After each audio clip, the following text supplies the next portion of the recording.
Market holding relatively flat here this morning as we get going on a Tuesday. Just getting a couple of economic data points coming through here at 8:30.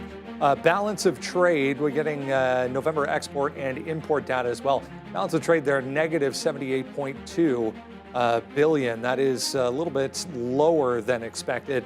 Negative 70 billion was the forecast. Imports just coming through, 351.6 billion. We'll wait on that export number. 264 is the expectation. There it is, 273.4, so a little bit higher on the November exports. We're also looking for ISM Services PMI data coming up at 10 o'clock. We'll get JOLTS today, and then we get the weekly jobless claims actually tomorrow, because Thursday is the special holiday for Jimmy Carter. So a couple of data points today and tomorrow as far as jobs are concerned, and then the big one Friday, non-farm payrolls coming through. 10 o'clock this morning, ISM Services, so we'll get both the PMI, the December number, and the services number as well coming up at 10 o'clock this morning. Yeah, INVZ, one of many, announcing a partnership with, NVIDIA announcing a partnership with INVZ. Jensen's black leather jacket was extra shiny for the keynote last night. Lots of amazing things. We'll talk about NVIDIA coming up here, but this is one of them. Benefiting this morning, INVZ up 25%. This company does LiDAR detection, so they're going to be used with their autonomous driving, or within the autonomous driving software and features that NVIDIA is working on. Speaking of, 2.25% here already for NVIDIA, back to all-time highs here this morning. A couple of rare downgrades, Tesla and Apple. This morning, Adair is with me here. Sharif enjoying another day off. What do you think? This was pretty interesting as far as Jensen kind of surprised, I think, a little bit, unveiling a ton of new features, a ton of new products, and also I really like that wide shot they did with the robots. Yeah. So many robots that are going to be featured in some of the software, but what do you think? It was interesting. We expected robots. We got robots. What we didn't expect maybe was some of the emphasis on gaming, because I know they kind of went back to their roots a little bit, NVIDIA, mentioning some gaming-related things. The other thing, though, was interesting, too, was the emphasis on driving. You mentioned that LiDAR and the focus on autonomous driving and robotics. Uber also getting an NVIDIA partnership with Jensen Huang, basically saying that he believes driving is basically one of the main kind of robotics components, that autonomous driving aspect. So we'll have to see how this partnership unfolds. But UBE are poised for a second straight up day. Yeah, huge day yesterday out of the gate. We did come back late in the day, back to 66 here, but nice gap up, 2.5% here for Uber. We'll keep an eye on that one as well. Lots to consider here. Yeah, Apple with that downgrade today. Kind of suspect, pretty weak here on that. A rare downgrade, down 1.1%, relatively weak. FUBO, big mover yesterday, back to the upside right now, just popping up in front of me here. It did fade the initial move. Big move after the close, if you zoom in here. Big move after the close yesterday to above $6. We give that back this morning. But here we go again, guys. Already 13% here for Fubo this morning. Good morning. Yeah, good morning, everybody. That pales in comparison to the move Fubo made yesterday. 250%. Yeah, like when does 13% mean almost?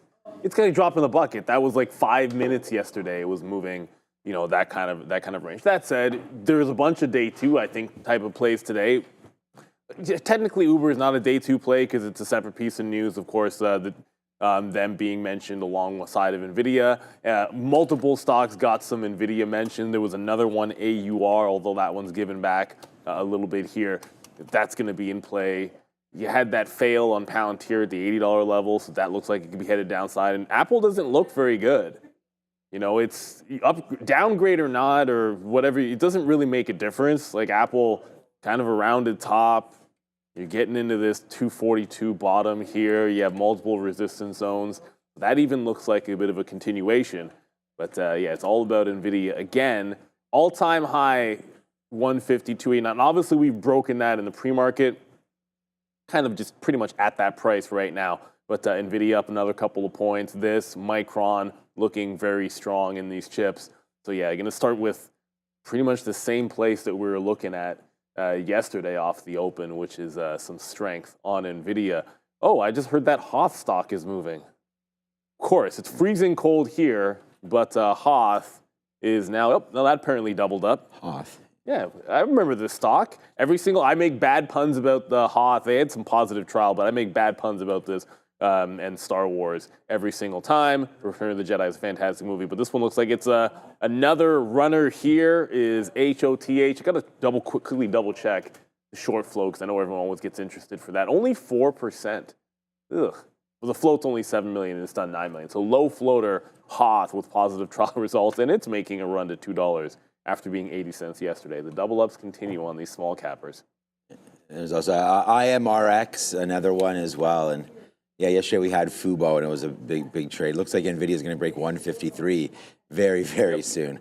And then, yeah, Apple at risk there today. And then also Palantir. I mean, we found out yesterday that also Kathy Wood's selling yesterday. So we saw, I think it was $14 million worth, maybe 200,000 shares, something like that, yesterday for the sale there on Palantir. And we saw, basically uncontrollable selling at points. And that kind of made sense, big volume spikes into the sell side, and then a closing sell candle as well right there at the end of the day. And Palantir right now, 74.50, looking like danger zone here, especially if this market loses the bid. Like, I don't think it's going to right now. It's pretty flat on the day. But if this name can bump up into like the 76.50, 77 area, I think Palantir is going to be a short. I don't think you're going to get that bump there today. And then crypto, falling back down. I saw Cardano keeping up with the good times, but right now 100,000 coming into play one more time here, and you'll see Coinbase, which big mover, but chopped from 350 down to 250 and now back into the middle here, 285. So there's the 250 level. There's 350 we couldn't get through there. So if you think that crypto is going back to like 108, I think this is a great play to get long a Coinbase instead of grabbing the 8% here. I think there's a little more, maybe 20+% to the upside in Coinbase, and I think that it will make that move if this goes. So I just want to watch out for that, because Ethereum's also not doing too bad. 3,600 trying to hold fort too. So yeah, just a couple ideas right there. We'll be watching some IBIT. Hoth still going. That's stuck. $2.10 right now for Hoth, apparently. Was the high. There it is, trying to break through $2. Still going. And this is, again, you get that good trial result. There goes Hoth trying to extend out. Maybe play some of the short there, but again, I don't really want to stand in front of this name. So, yesterday we hit Fubo on a $3 break, maybe Hoth at $2 here. So we'll do some work and look into it. But all right, 8:37. Let's go back to the desk. Yes, for me, Getty Images does have a stock, and it's up 40% here this morning. We've come back quite a bit already. This thing touched 510, 520. At the highs, we've come all the way back to $3. Yeah, they're going to team up with Shutterstock. So the two combining in a $3.7 billion merger. So not one that we talk about a lot or ever. It did have a little bit of a run going back to COVID times, but Getty up huge on that this morning, again, teaming up with Shutterstock. More Nvidia to discuss here as we come back into 150. A $3,000 personal AI supercomputer was among one of many things unveiled during this keynote. It's tiny, A. That's very expensive, B. But we'll see how this goes as far as that is concerned. I want to talk about this new chip that the new GPU they launched as well, with the Micron tie as well, using Micron memory.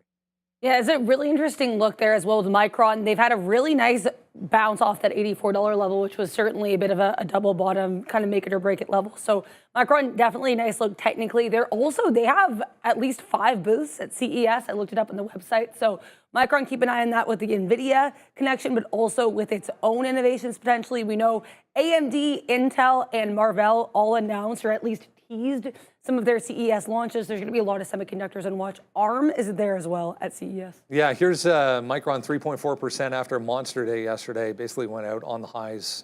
Didn't hold 100. That's 100 right there.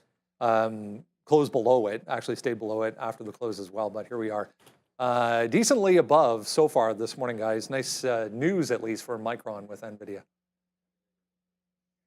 Was the I didn't even see that. that was the really kind of, it wasn't undercover, I don't think, because obviously everyone right at the open, you could see the explosion. So, right. we were looking at all the chips going, and you had to pick your poison. If you're in NVIDIA, you're in NVIDIA. But Micron was that double-digit move that I don't think anybody saw coming. Didn't think it would be quite that strong. I mean, you kind of pick your fighter like in Street Fighter, and you just sort of roll with it, right? Like you think which one's going to go best, and usually that's going to be Nvidia. But it's a clean break. It was a clean breakout here on Micron. The 50 period and that $100 level, that's gone. There was in the afternoon yesterday, there was a good reversion back into and underneath that $100 level, but another gap up. I just feel like you look for continuation. I mean, like it's been it made a rounded bottom. You got the big explosive up day. I don't really need that anymore because we're not taking that reversion. I think you want to look back and do prior resistance levels for any kind of dips. I mean, 100 stands out. 101 is going to stand out. No questions asked. Micron has not been performing that well. I mean, I would say it's closer into the AMD category in terms of performance in those chips. And you can see the range that it's put in. 85 right up to 115. Every single time that it is bounced, it is retested above 110 into 115. So I can't think of why it wouldn't at least make another test at 115. You'd love to see that break out at some point. I think it's got so much room to rally if it can break the 115 level. I don't know if that'll happen before they report, and they're a little bit later on in the cycle. But yeah, today, that 50 period, that 100 to 101 looks like a good dip buy zone on Micron. I'm probably going to be more interested in Nvidia, just to be real. There, I don't think that's any much of a surprise, but you can't sleep on this name. Definitely like it for the long income continuations. Like if Nvidia is not going and I see this strong, yeah, there's no reason not to pop on over to it.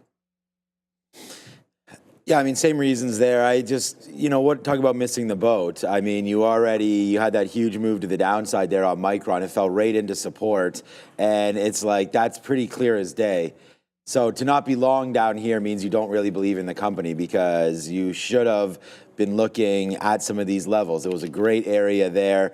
And I guess as soon as you broke 90, as you know, it gapped higher. So you had to pay something in here, probably low to mid 90s in order to get that gap. And then now you're rewarded with it, right? So I would say it's the same kind of reason you want to be long this name until it gets to this 110 area, 115, 113. Feel like it's going to come up into here, then you're playing in that range one more time. And then there's one more story or something like that. And you get an epic break before it comes up here and fails again. So I would just great move to the downside. Obviously, like I said, if you believed in this, then you would have been buying kind of like with Uber, right? The same thing as how I was talking about Uber as it was dropping. We were buying some of it, now finally back into the money there as it bounces off of some key levels. Well, that happened on Micron. So that's the daily look there. Yeah, great trade yesterday, breaking the pre-market high. Today you get even similar news. So let's wait to see if we can break that pre-market high again, 104, 103.65. I mean, I think that's going to be a good look there. I'll zoom in to be exact here. I'm not taking these wicks, but that's 103.70 or so. Probably won't be there in an hour, like when we open up, but those are levels that I like, especially if this market wants to hold view up and start to go back up to the upside. I think you want to get long Micron for sure. Dip buys into 100, I think, is a no-brainer on this stock. A few other things. Disney here, big day yesterday, making headlines on the Fubo side of things. We touched on Fubo already as an upgrade that just came through there. I saw for Disney once again this morning. Redburn Atlantic upgrading Disney. Got back to yesterday's highs, basically 1.25% here right now. There's also Macquarie maintaining a neutral stance on this with a 110 price target, which is a little bit lower. Wild day yesterday, back and forth though. Yeah, it was an interesting look for both Disney and Fubo yesterday. That Macquarie price target, I think that came in later yesterday, maintaining neutral. So not super bullish here, but regardless, this is a really interesting deal, especially because as Sharif and I were discussing yesterday on this desk, Fubo and Disney actually had a bit of a fraught history with Fubo trying to sue with regards to the sports contact. Clearly they've made up here. This is Fubo. And then we, of course, have Disney as well here. DIS, a little bit of a rejection here, but nice support potentially for Disney. Actually not bad pre-market volume here either, almost 200,000 shares. Yeah, not huge. They're looking at, 30%, I guess, upside here potentially on this upgrade this morning. Again, Redburn Atlantic, guys, for Disney. Yeah, Fubo got all the headlines yesterday because the volume was unreal on Fubo, seven and change, maybe close to 800 million in volume or something like that. And of course, the percentage gain was impressive. But Disney, don't sleep on what's going on here. 50 period good, 110 I mean, it was a prior key level, and it looks like it's starting to hold like a charm. You've got a little bit of a downtrend into it, so you got this wedge forming. And usually when you do that, all you want to do is, as a trader, one of two things can happen. It either holds that bottom or breaks out that top. The volume's okay. I don't know that it's that good, but I mean, holding that bottom looks like it's primed to break out this 113 top. I just feel of those two names that we just mentioned, and which one to look at today. Fubo's already crossed the 40 million mark in pre-market volume, and I'm probably missing some because we turn ours on at like 6 a.m. So it's probably 50 million at least, and still in a bit of an upward trend. I'd rather just look for some continuation on Fubo. 525. That was the resistance yesterday. You had to go way back. I don't know if this will show you. I think it's like 2022. There was a 525 somewhat resistance level in here. So if we can hold on to this, which we are right now, we're at 560. Yeah, I like the continuation in Fubo a little bit better. So going to look for that long, probably into the 525 off of the open. Right in here. It did break it in the aftermarket, but that was the top. And when we had the $5 break in the afternoon, that's right where it turned around, 525, 530. So pull back into that range at the open and look for some continuation on Fubo. But yeah, Disney's chart looks much better than it was. 12, 111. Yeah, nice to see a break higher. Hopefully, I got to get through that 113. So I just put in here, I'm going to take a break long on Fubo. We had it yesterday at $3. I mean, to it still hold, that would be nice. A little double up right there. But we took it for pretty good amounts, and that was right off the open at a very, very similar time. Yesterday, we had the $3 break. So that would have been right here. So around 850. Oh, that's right now. So that's when we had that. It ripped all the way basically to 5 where we were getting out. And that was a great trade, came back in, held VWAP, and then never came back, right? And so right now, that VWAP is at 550, so I think those are good dip buys. I wrote down, the sticky note's out now, I wrote down $5 as a low level there. Now it looks like it's going to be about 520 or so. So yeah, I mean, I think it's a go until it's not. And yesterday there was 13 or 14% short. Those names might have got a little blown out, so probably that short flow could be a little lower than where we are right now. But yeah, they like the stock. It's starting to go. It has a pedigree. It has social media. I mean, I think it's a good one. So yeah, FuboTV today is a winner. And then I'm still in a little bit of Disney. We talked keep talking about it. I didn't buy anything on any of those dips on Disney recently. Again, it had that move, dipped right back into the great levels. And we say that if you like a stock, then you like the stock.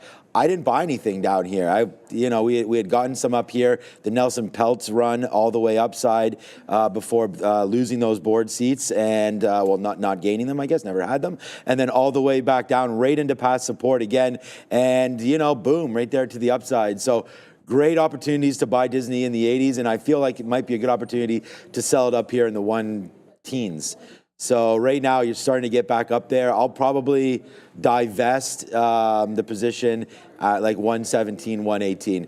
I'm like, honestly, the more I get and look into all this, I'm just going to start. I've never really bought any indexes, so I'll probably just start to do that, a little bit here and hold on to the mega cap names. But for right now, Disney, I think, is a sell if it gets going. Just need a little bit more of a bump. So yesterday I saw Netflix had wrestling, so they have WWE now over there. So every time I log in, it's like the number one thing that it keeps on showing me is like they paid so much for it. Yeah, obviously it's a big deal, but that's the good frontier for them, man. There's actually a big wide audience, especially now internationally. It used to be like a very North American thing. It's much bigger internationally. Netflix they're pulling all the right levers over at Netflix. I mean, obviously they got to get into the live sports. I think it started pretty well with football. With football, that fight. Yeah, they've got some fights, and I think they're doing really well over there with Netflix. And they're the only streamer making money, so to say they're best of breed is kind of an understatement. But yeah, that's another stock that I think needs to split. I feel like this is the year for Netflix. They've pulled in a little bit. Netflix to pull a little bit of a split, maybe in the second half. Uber can go to $100. And Meta here, back to the upside this morning. It's still red on the day, but trying pretty hard right now to get back to break even. A lot was made all year last year of the transformation of Mark Zuckerberg. A lot of that had to do with his sudden interest in jiu-jitsu specifically, but MMA overall. Comes out after the close yesterday, literally 4:01, that Meta was adding Dana White to their board of directors. I mean, it's not going to move the stock, but kind of an interesting piece of information. That's a good way of putting it. They also added here the CEO of Exor and just, I guess, a business investor, and venture capitalist. But I think one of the more interesting pieces with Meta too, Mark Zuckerberg confirming this morning on social media that they're actually going to be being a little bit more like X when it comes to their monitoring of content. They're going to be more lax with regards to restricting political content, content on, I guess, a little bit more controversial issues. So we'll have to see how that unfolds. But that's a really interesting note. They're specifically apparently looking towards community notes, which is what X does, and less content monitoring and censors. Which was funny because when Elon took over X, everyone was saying that's never going to work because of that. Yeah. And now even Meta's making the shift in that direction. So we'll see. But back higher here right now, guys. Big day yesterday for Meta. Yeah, big day. Like it did move in the aftermarket on that announcement. So, I guess maybe just pretend like it didn't happen and go back to square one. Ooh, Randy comes with the fire. Yeah, you don't have to hit me with the banana. Thank you very much. I've already seen, they weren't ripe yesterday, so I saved one, which is now a little bit more ripe, and then this one I'll have tomorrow. It'll be exactly perfect. There. But, Tesla was bad yesterday. Down to $400. $400 right now. So it's chilling at the lows. So Tesla was bad yesterday. Your Rivian was bad. Our Rivian, I shouldn't say your. That wasn't very good. But it was, who was it? It was Volvo that's up like 5% because they did really, really well over in Europe. So I guess there's some fluctuation going on in the EV markets right now. I feel like Tesla is just going to be super volatile here, though. Yeah. We expect volatility from Tesla. Yeah. And this is why we love to trade it. Is it always going to be like that? No. Long term, yeah, I've said this before, and Sharif and I had the conversation. There's going to be some pullback. It's just, the darling of the market, but they can't be like that all the time. So, yeah, have fun with it. Well, we always try to have fun with it. When I said Rivian had a bad day yesterday, it wasn't as bad as Tesla. It's actually, it wasn't a good day. Like, it dropped from the open and never caught a bid, but it's actually a pretty solid bull flag there on Rivian. This $15 level that it's holding above actually looks really good. I think this one's still on a bit of an upswing into $18, but it took a bit of a breather yesterday. Apparently, we were supposed to talk about Meta, so we'll continue on with Meta. Look, I think you just have to, what was I going to do before the Dana White news? Well, Meta was strong and was holding a bull flag, so the idea would have been pull back in a prior high, look for longs. Then, of course, you had the Dana White news drive it up to 636, which if you just saw on the daily chart, it basically retested the all-time high. So like Meta, you're bouncing chance off the 50 period. If you like stocks, you buy them at the 50 period moving average when you get a chance, and you gobble them up at the 200 when you get a chance. Like those August lows were fantastic on this stock, but also middle of the year. So I just look at this and say, hey, prior high, we're adjacent to it now, maybe creeping up on light volume, but a continuation play. If we're going to ignore some of what happened, I think it just showed you the path. 624, 620, or 619, 620, and then go into the long with room to that all-time high, just above the 635 zone on Meta. This is definitely a stock we wait till the open. Volume, never going to be gigantic here with Meta in the pre-market, so you want to be patient with META. But it's on the rate. It's been a while since we've actually looked at this stock in earnest with the idea of trading it.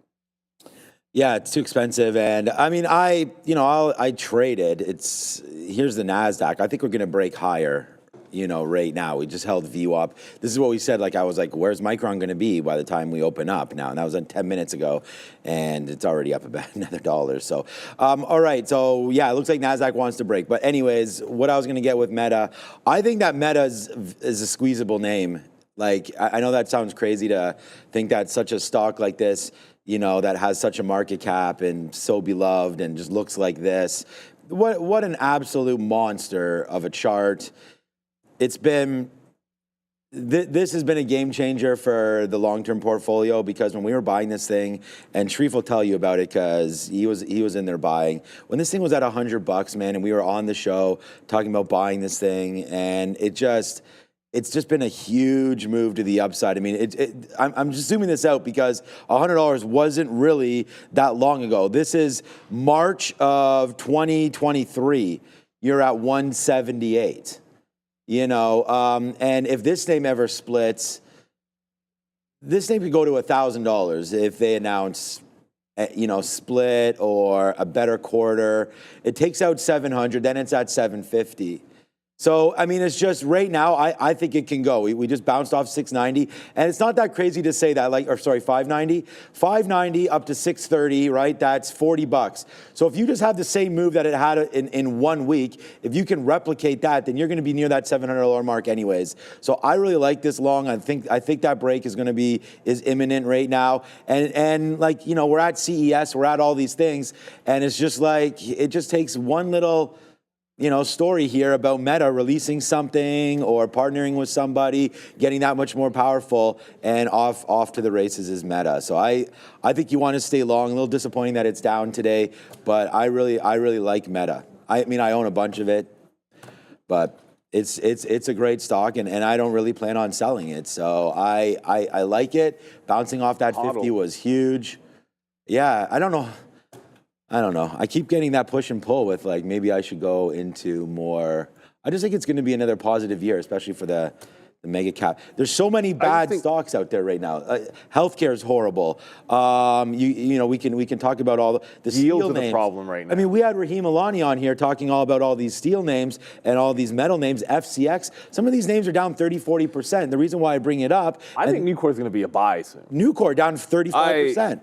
Yeah, I mean, at some point, you gotta, like, some of these stocks get pretty good, but like there's a big issue right now. Like, you see yields going higher, and obviously when that happens, well, I mean, the dividend stocks are getting punished because they're no help when bond yields are pretty good.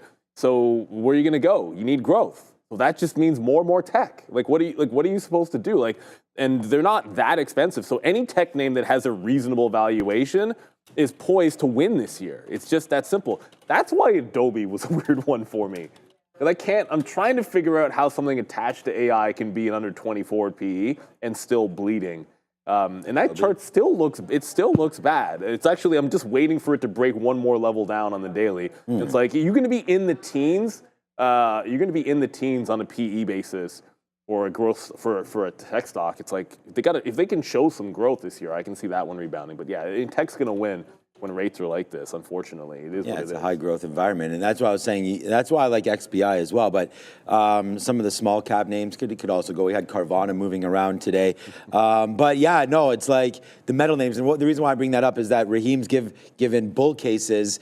And I think there is a lot of bull case there. Just you got to get through, like you were mentioning there, the rates and the yield at 10-year and stuff like that. I mean, it's squeezing some of these names. A Procter and Gamble. I mean, there's been so many horrible moves to the downside. Even some of the bank names I haven't really pulled back that much. But have you seen Procter? I mean, PG yesterday was down, I don't know, was it down 3%, something like that? And just not participating in this most recent market rally. I mean, this is 180 all the way down to 161. Like I said, if you like the stock, I mean, at some points right here, Procter and Gamble giving it all back. Like, we're back into like February, March levels of this year, I guess last year now, as we go back in. So we'll have to wait to see if Procter can, sink or swim right there. We talked about a name like XOM, and it's just like we always are focusing on such big cap, like our whole watch list, most of the time is always mega cap tech names, right? Because there's what's in the story. But look what's happening here to ExxonMobil as well. We talked about that yesterday with XLE and things. Like, it's a downside push in a lot of sectors recently. So despite chasing NASDAQ, which is near highs, and things like Meta we just talked about, you may want to think about diversifying at some point, but that's why I was talking about maybe selling a little bit and getting into some indexes. But remember to like and subscribe if you like any of this talk. Make sure you share it. Yeah, share is important, says Fabian. Sharing is caring. Fabian is like, make sure you get that sharing down. Power right there. And right back on cue right now with the biggest and the baddest of them all. There we go, NVIDIA. And this was the one stock that I was like, on any kind of dips we want to buy. We only had a couple opportunities to do that. The dips were not very long. Whoa, that's right. I always do that on our charting. The dips weren't for very long or for very deep, but it did give you 10%. So that went into that level there of 128, 129, right? Because you're at 150, chop off $15 off 150, gets it to 135. You're actually even lower than that, down to 128. We had last bought it in and around $100 into this move there. I think it's 107 or 108. But yeah, NVIDIA really, really working out there. Maybe sell some NVIDIA. If you're trying to raise cash, like NVIDIA's at highs and Meta are at highs right now. So those would be names that you might want to look to trim out, but I don't know. I think the other way. And there goes NASDAQ right here as well, trying to break higher. So yeah, man, the rich keep getting richer today. All right, 9 o'clock. We better go through something called the watch list. Get into everything else we need to know coming up here. Just on a quick note, Thursday, guys, remember, we will still be here even though the market is closed. Yes, that is how much we enjoy doing this. 2025 predictions, 2025 stock picks. We'll answer questions, ask us anything, talk about stocks, talk about charts, talk about whatever you want. Some friends coming through, including Rahim Alani. He's going to be here, probably talk about some metal and steel stocks. Michael Moss is going to come through, working on a few others. So remember, Thursday, 9 a.m. we'll be here even though the market is closed. We had a couple of upgrades and downgrades to mention as well, just real quick before we get into the watch list here. I mean, Coke, there's Love, Southwest, raising, Bernstein actually on Southwest raising their price target. Nice positive note for them. There's Coke, positive on the morning after a negative day yesterday. You had a couple as well. I do have a couple. Ulta Beauty getting a couple price target increases and one upgrade here from B. Riley. We know yesterday, Neil and I mentioned this in the market recap. Former CEO retiring, they announced their new CEO. They also raised their guidance. So basically, B. Riley said that their bear case no longer really stands. Now they're seeing it as neutral. We also had, I'm sure we'll get more into these last two when we talk here on the rundown potentially, but Apple with a downgrade there from MoffettNathanson. Pretty bearish note, $188 price target. And then we also had TSLA with this Bank of America downgrade. They also had that negative note there from the National Highway Traffic Safety Authority. So TSLA, not a great look to start the day. Looks like we're at some potential support with lower highs as well for Tesla. Yep, we'll get into more details here coming up. If you haven't done so yet, make sure you jump down to the description of this video right now. Top link in the description will get you to the sign-up page for the watch list. Absolutely free every single day. All you need is an email address, and we'll send that to you. Has everything you need to know on it daily. 153? Yeah, 153 right now for NVIDIA. 2.5%, top of the list today, as it should be. I mean, there's so many different things to talk about off that keynote last night, including the person that, was it water or was it a beer? I couldn't quite tell, but somebody gave him a drink at the side of the stage, which I thought was hilarious. But yeah, extra shine on the leather jacket yesterday. It was interesting. I was actually showing this yesterday on the show a couple times, but the photo that NVIDIA used to publicize this event as well had him side profile in the dark in his leather jacket, clenching his fist. And I mean, I would say they delivered. We have Benchmark basically reiterating a buy rating after the talk. Partnerships with a lot of these small caps, including AUR, Aurora, and INVZ. There's also Uber getting NVIDIA collaboration. As we mentioned, robotics were on watch. We had some robots making some lots of robots making cameo appearances. We also had Jensen really emphasizing, as per that Uber collaboration, that he thinks that the best case for robotics, or at least one of the first cases for this robotics and this AI, is going to be in cars. So some LiDAR-related collaborations on watch. Yeah, I saw somebody, an analyst this morning, said, quote unquote, this was the ChatGPT moment for robotics, essentially, that speech last night, which is saying a lot. 27%, that's that INVZ on the LiDAR side of things, 250 holding right now, guys.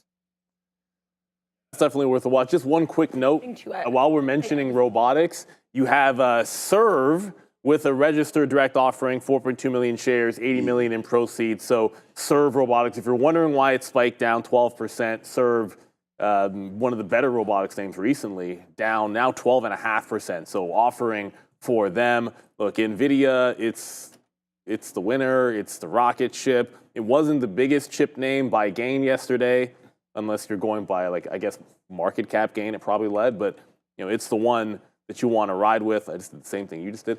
But as far as Nvidia goes, I think you just got to go for the continuation play. I think it's a bit of a gift that it pulled back in the afternoon into the 150 to sort of set this up, because now when you get the gap, we're adjacent to the prior high at 152. I think that gives you a much better chance to trade off of that. Any longs over 152.89 is the previous all-time high. So I think that's the next level to work off of as well. So pre-market low for the dip and rip. Also, it lines up for VWAP even here at the 153. Imbalances could definitely change in 5 minutes. So you want to be locked and loaded for the long here on Nvidia. A couple of dip buy ideas. And if a 155 break happens, you just kind of grit your teeth and take those. All right. Too. Cheers. Cheers. Which one are you drinking? Well, I'm going to finish this one. Yeah, I still got some left in here. I'm going to put it to the side. Oh, boy. Randy, all-time highs again for Nvidia, man. Forever, ever. Forever. Okay, so, yeah, look, I like Nvidia stock. It's the #1 idea on the list. I thought dip buys, but the market, as we already talked about, we talked about the NASDAQ right there. Maybe Randy was even here. I said, we're going to break that top. So we did. So, oh my God. Oh, I don't have my Stream Deck working, I guess. There must be an AI coffee maker. There it is. Nope, there's Stream Deck. Nope, there's Stream Deck. Not yet. Not yet. Soon. Oh my God. There it is. Okay. It might happen like 100 times now. No, it does not. So there's the break there. There's the move higher on Nvidia. So I don't think there's any surprise that this is happening. I still think the market could come back in, look at VWAP at the beginning of the day there. And if it does do that, then I think we could still get this 149 to 150 area. I'm not sure if it's going to hold or not. If you're looking at the 5-minute range, you're coming back into 148, 149. I mean, wow, Nvidia, that's amazing. You guys released a new set of chips. I mean, and GPUs. That's great. I mean, that's what you're supposed to do. So I think that's a good. They like it. Apparently price point is fine. Performance is great. And they're Nvidia, so it's going to go up, right? And also you get the catalyst of them breaking the all-time highs. So obviously you really like the stock. I looked yesterday. The only ARC that I ever bought is this autonomous robotics name. And this has been, and I just want to show it to you, not just because we're in it, but we're talking about robotics here. You want to, there'd be a lot of, not hate, but, Cathie Wood goes up, she goes down, and as goes these growth stocks. This is one that's really been a winner in the last couple months here. So there goes ARKQ. Right now, I have to go find Tesla's a big piece of this, and there's going to be other names, Nvidia. So you're going to have to go look and do some research in that because, again, I bought this name. I have to look back. I'm going to say it was in the 40s, maybe the 30s. It was just one of those beginning stocks because I wanted to get something into robotics. It's not a big piece or anything like that. It's probably like less than like 0.5% maybe, but it's in there anyways. So anyways, that was just a robotics name. Yeah, because we talk about ETFs, and it's just like that would be another one. There's more. ARK has a whole bunch of different ones. Innovation is the main one that we all talk about all the time. But that one, ARKQ, if you want some robotics exposure. Tesla sitting here at yesterday's lows after a couple of days to the upside. We had that pullback yesterday, 1.8% already. Possibly more downside to come here. They're looking into an estimated 2.6 million possible events of the summon feature on Teslas that ended up running into something along the way, I guess. But that's a lot, 2.6 million individual cars being looked into for this. The investigation there into the actually smart feature, which is what the summon feature is called, which is actually announced in America pretty recently too. This is actually Tesla's second NHTSA investigation in 6 months. The first one has to do with full self-drive. So not a great look there for Tesla with regards to these probes into some of their features. The other thing that for Tesla is a bit bearish is this pretty fascinating downgrade here. BofA Securities downgrading Tesla to hold, but raising its price target from 400 to 490. They basically said that because investor sentiment is so high, there's a lot of execution risk for Tesla if the company should basically fulfill everything Elon Musk says they will. So if they're going to get full self-drive entirely by 2025, it's basically going to be pretty risky. So they're saying Tesla will really have to deliver in order for the valuation to be worth it. Interesting note there. I was just reading a note on BMW. My chart just crashed as I tried to pull up BMW, so that's great. Amazon this year with BMW will start rolling out LLM-powered capabilities as part of a beta in select vehicles. So Amazon teaming up with BMW for some smart car features, apparently. Well, it's okay. So there actually might be an issue with our German quotes here. Small cap. But I have a live quote, but I'm not getting data before the last few minutes on BMW. It doesn't seem like it's moving a heck of a lot there on BMW, and of course, primary market over in Germany. Amazon on that, that's not really. I mean, Amazon was already having a decent morning, but yeah, not breaking out any highs. So look, Tesla more downside. It feels like it. I mean, when has valuation ever mattered that much? For Tesla, we know it's the kind of stock that people were always going to gripe about the valuation. I get it; it's really high. It's in robotics. It's in autonomous. It's doing it. They're in everything at the end of the day. And sometimes some analysts want to respect that, and some don't. It's on a downward push. I think that was sort of exemplified on the daily chart here, where you're getting these higher lows, these lower highs.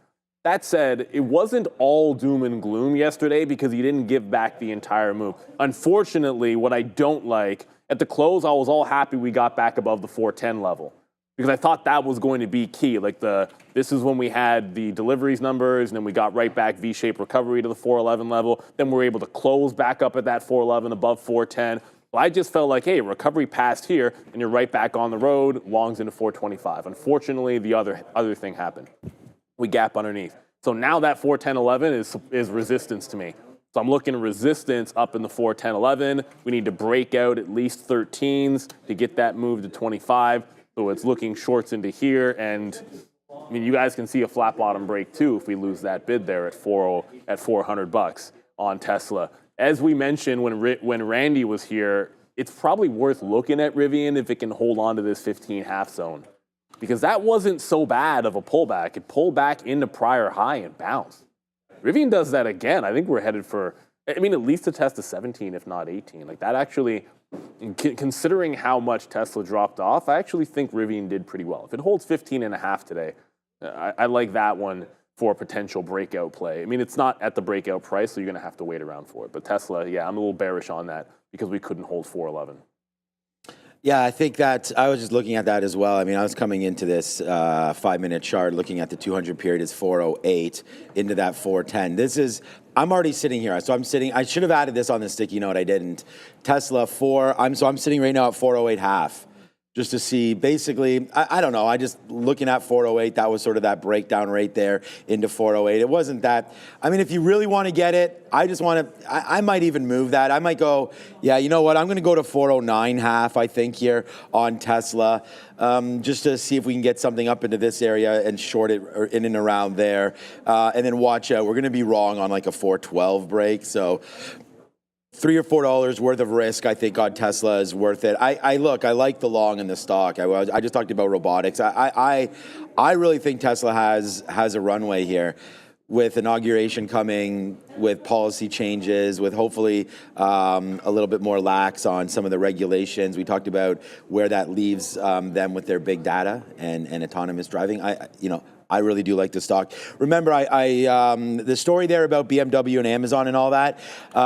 Google had a deal with Gemini going into the new Volkswagens, and it didn't really affect either stock. I mean, I think that these are all. I mean, here's Amazon. We talked about getting in and out of stock that's at 52-week highs and all-time highs. Amazon's another one of those names that if you wanted to sort of rotate out of names that have had huge runs in the last 3 or 4 months, Amazon's another one here. If we come over, Fabian, yeah, perfect. There's Amazon's top at 232. You could get to there today. We open up and break through 230, you're going to be at that top. And there it was yesterday, just like Palantir. When Palantir hit $80, in and around this time as well, around 10:30-ish, 11, right when, I can we can go back and look at when it was. But there's the pushback down on Amazon as well. And look where we fell. We actually had Amazon at the end of the day into this long at one point, and then short under VWAP, took it out once it took off, right? So Amazon yesterday was a great trade into support. I wonder if that's just a sign, like that's the bottom. Let's see if we take this one more time, 229, 230. So Amazon, if there's any sort of good news coming from that BMW story, which I told you, like Google already had that with Volkswagen. It's just a necessary evil, so they're all gonna get a piece there. Someone in the chat said, "Oh man, that's a downgrade for Amazon because they were only able to get BMW." But I think BMW is a pretty big name there, so we'll wait. Yeah, there it is. So as we're discussing, what's up, Raheel there talks about ETFs quantum exposure. Yeah, so here I'll show you there. Thanks, Raheel, for this. We talk about this all the time. We don't have so this QTUM here. If we come over, yeah, thank you for. And again, like, subscribe, share. Like we're always looking at the chat, or else we would have missed this. But this is what we're talking about. So there's my ARKQ, and then there's QTUM. That was the big ETF. I actually did a story on QTUM with our Instagram posts. So go over there, find out at TraderTV, Sean at Tradertv.live. RKW, WCLD, I'm not familiar with that one for quantum. WCLD, Robo also. So thanks, Raheel, there for bringing us a few new names there. That WCLD, I'll have to look at that. And then, of course, Robo. That makes sense. That's a good one there as well. Yeah, I like the Robo. That's a good one. All right, let's go back to the desk and talk about, another downgrade. Uh-oh. Yeah, Moffett Nathanson saying, sell Apple. Maybe today. I don't know.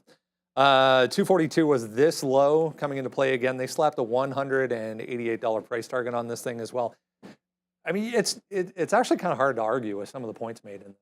When I were talking about this just now off screen, it's a pretty scathing note, but also nothing that is said in the note is inherently untrue or even really controversial. They said China is a huge risk. Tariffs are also a huge risk. They actually said it's decidedly unattractive at these levels. And, quote, there has been news, it's just all been bad. So there's really, they don't see much upside here for AAPL. And if you look at this 15-minute chart, pretty much lower highs here. It doesn't look great on a technical standpoint either for Apple today. Yeah, a lot of negative comments and negative feedback on the latest iPhone. I mean, the headset was just kind of swept under a carpet and no one just talks about it anymore. So yeah, things need to change direction here, I think, guys, for Apple in near term.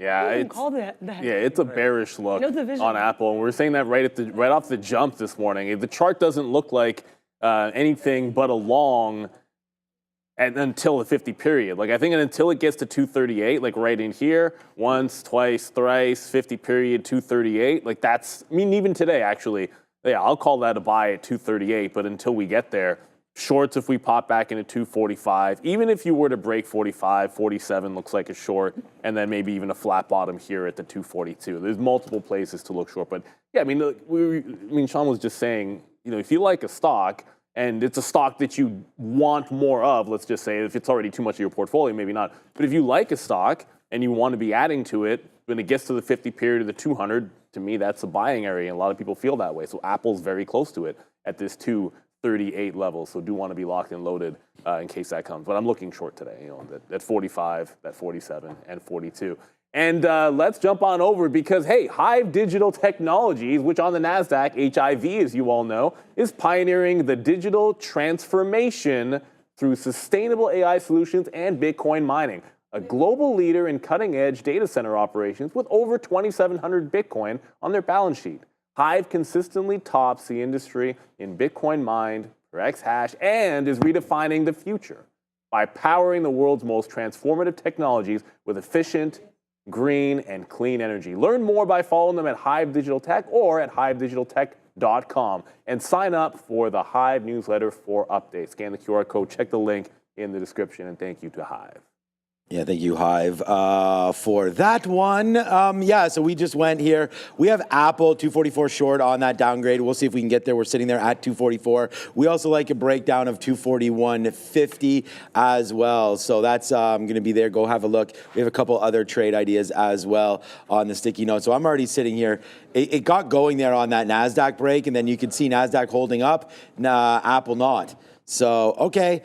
And like, this whole demise of Apple, like, So 260 down to 245. So you lost $15. So you're down 7 or 8%. I mean, it's fine. I think it's a buying opportunity, if anything, down here near to 240. So I'll wait for that. But I think we talk about buying stock that you like.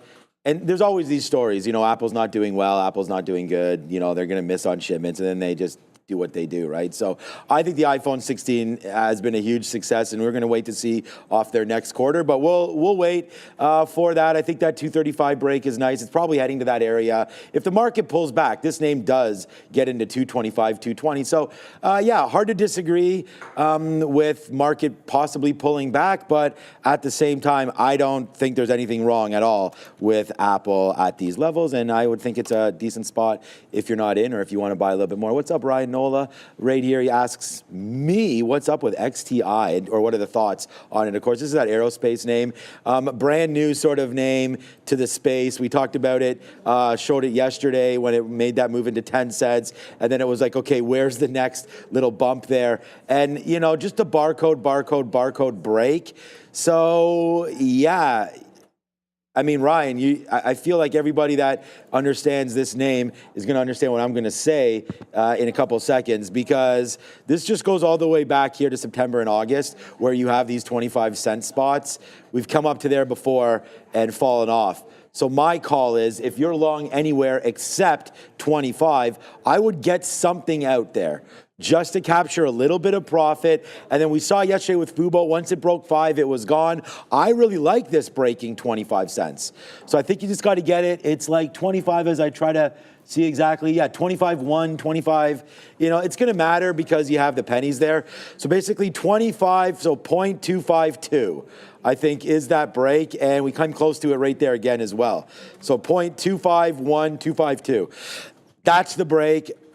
You know, if you're long now at 20 cents, which you could be, right? Yeah. I would get some out at 25. I mean, you know, put that quarter, that 25% into your pocket, and then wait to see the rest. And if you're not long yet on this name, I would say, like, maybe wait. Maybe you get this 18 and a half. It's going to sound silly, but that's going to give you, you know, 10, 15% of a better price than where you're at right now. So that could be something in there. I always say, too, Ryan, that if you do break the 200 period moving average, you want to look to maybe where there's another support level. So I'd say a break of 15 cents, and you want to say see you later to XTI Aerospace. So that's my look. Sell a little bit there, 24 half, 25. Then when you break through that 25.1, then that would be the sort of the YOLO spot. Already, we talked about yesterday, Fubo doing almost 700 million shares.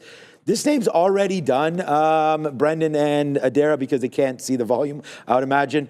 575 million shares already on XTIA. I mean, this print right here is going to be a lot itself. I don't know how many that is. That looks like 150 million or something right there by itself. But at the end of the day, yeah, I mean, this name's going to do 1 billion shares. So definitely on radar. Thank you, Ryan, for all of that. We traded Fubo yesterday. We traded some of these big runners, and they continue to be sort of retail season with many traders back now at their desk.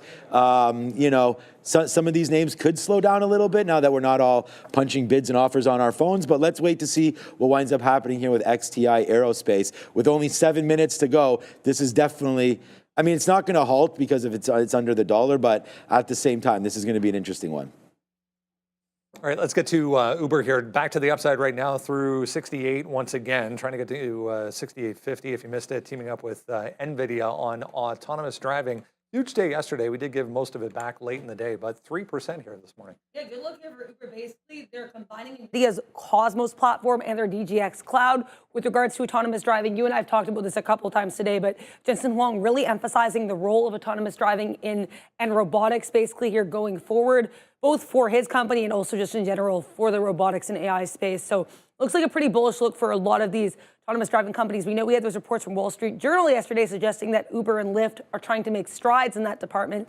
Uber stock struggled pretty hard the day of the Robotaxi event and also the day that Waymo basically announced that they're going to be moving into Miami. So UBER on any kind of autonomous story does not at all seem like a bad look for the stock. They also did run yesterday on that $1.5 billion accelerated buyback program too. A bit of a tough year just looking here on a daily chart. I guess 2024 was basically flat for Uber. We did have a couple of huge moves to highs, but gave it all back late in the year. So past couple of days here, a lot of room to run if it wants to, guys, for Uber.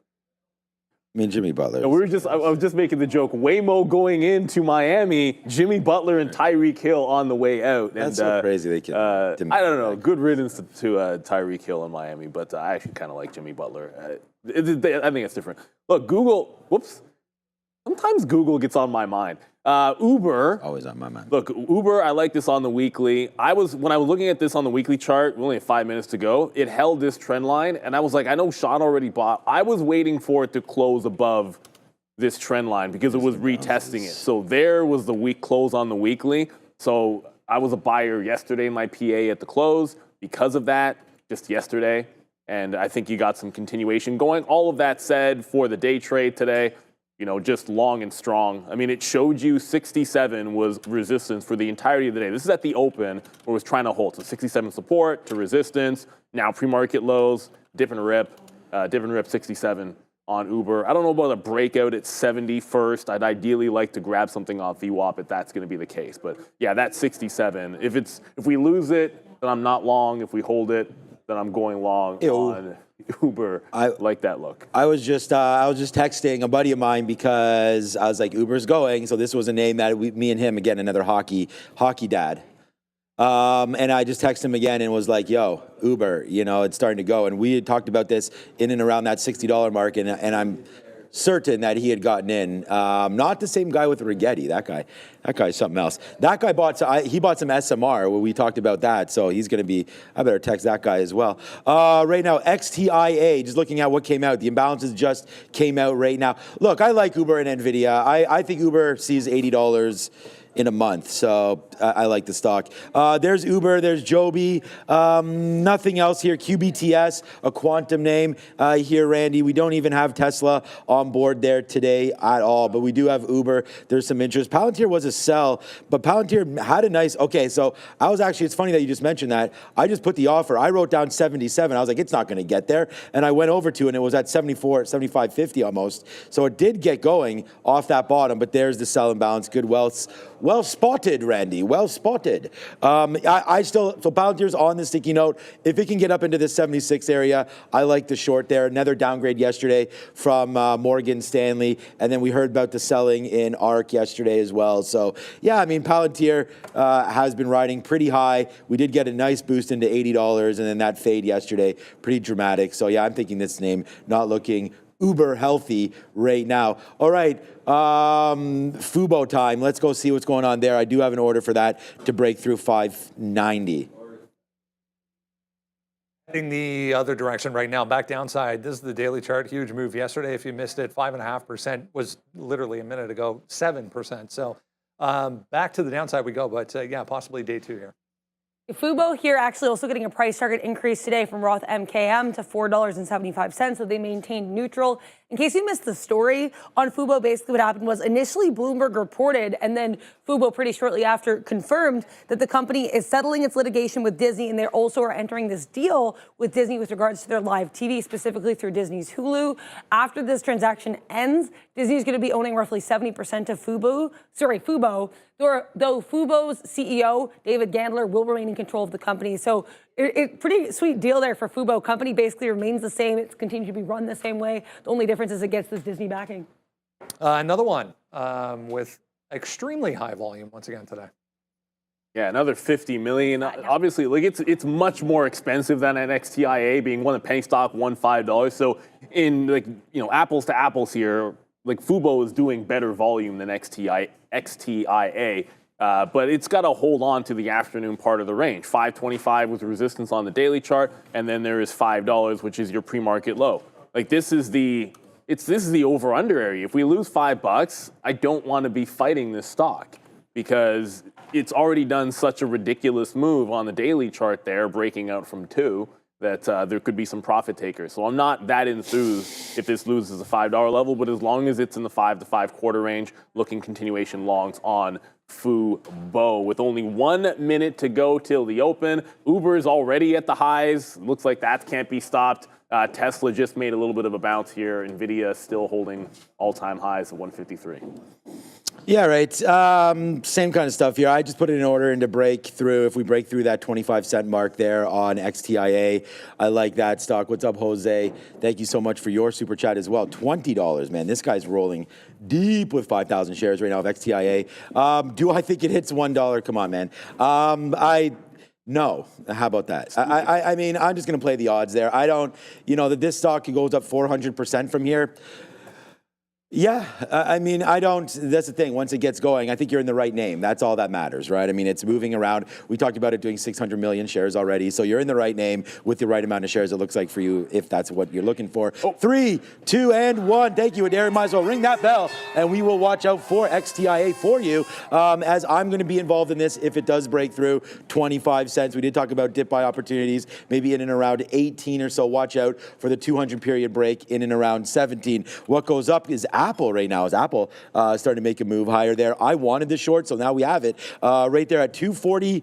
244 was my idea. We're short now at 243.90. I'll take out something just to start with if we get a 70 fill. Yes, we do. And then we'll see if we get a little bit lower into the 50s right now. Off of the first, there it is, man. It's your first 50-cent winner. We'll spend a little bit of money right now, for we got a good short position, I'm thinking, in Apple, as it's going to the downside already at AAPL with a decent trade off that short of 244. We wrote down that exact price right there on the sticky note, and we talked about it in the pre. So hopefully this can continue to make a move down there. Another fill in the 30s. Let's go Apple. Next bid 243. If this market loses it, man, we've already got it out already of about 25%. So need to get out of a little bit more here of Apple.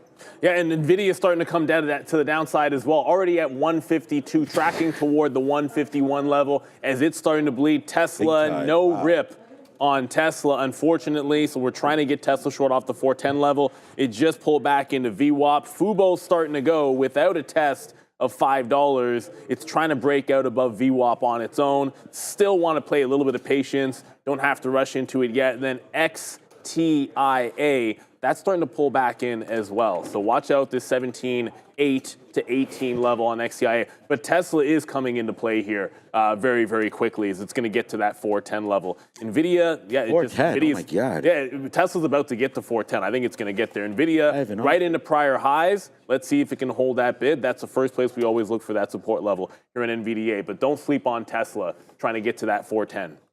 Yeah, so I went long a little bit of NVIDIA here just on that dip. We're still going to be short Apple, long NVIDIA. Wow. So right now it's kind of like bye-bye.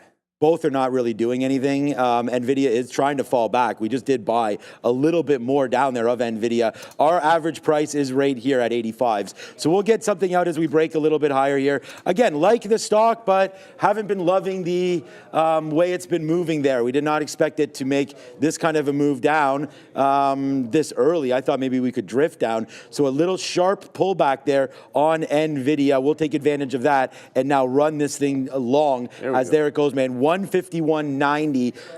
Neil, man, we have the same positions again. There goes NVIDIA. Good little dip buy opportunity for us. We'll take some more out, but here it comes back in again as it's just dancing. It's funny because, like, Apple's going to the upside, so maybe we're wrong on this Apple trade and wrong on the NVIDIA trade. We'll wait to see. Well, I can tell you what's also interesting here. Meta just dropped almost $10 off of the open, right back into 626. This was at almost an all-time high. It had screamed into the open. So watch out. Like, this market's getting a little bit top heavy. I didn't notice that drop. I'm in NVIDIA. I know you just covered that. So let's maybe go on over to Uber. Uber is trying to hold on for dear life at the 68 level. I'm still bidding 67. But if we hold 68, I might have to jump on over to that level here on Uber for that continuation play. You want to make sure you're playing that strength. We'll let that chart load back up again. What else we got going on here? Tesla's still trying to get to 410 and not quite doing it. Yeah, Tesla, I'm still on the offer looking to get 410s. NVIDIA just lost 151. So I got a little bit out. And then when we lost 151, I'm now out of NVIDIA. Why is that Uber? I just hit NVIDIA. Yeah, so we reloaded. We had it at 152.20. That was our best out, but now you're going through the 151. So got to jump out of there on NVDA. Maybe wait for the 150. As long as it stays green, I want to look for those dip buy opportunities, but the market's starting to come in a little bit heavier here.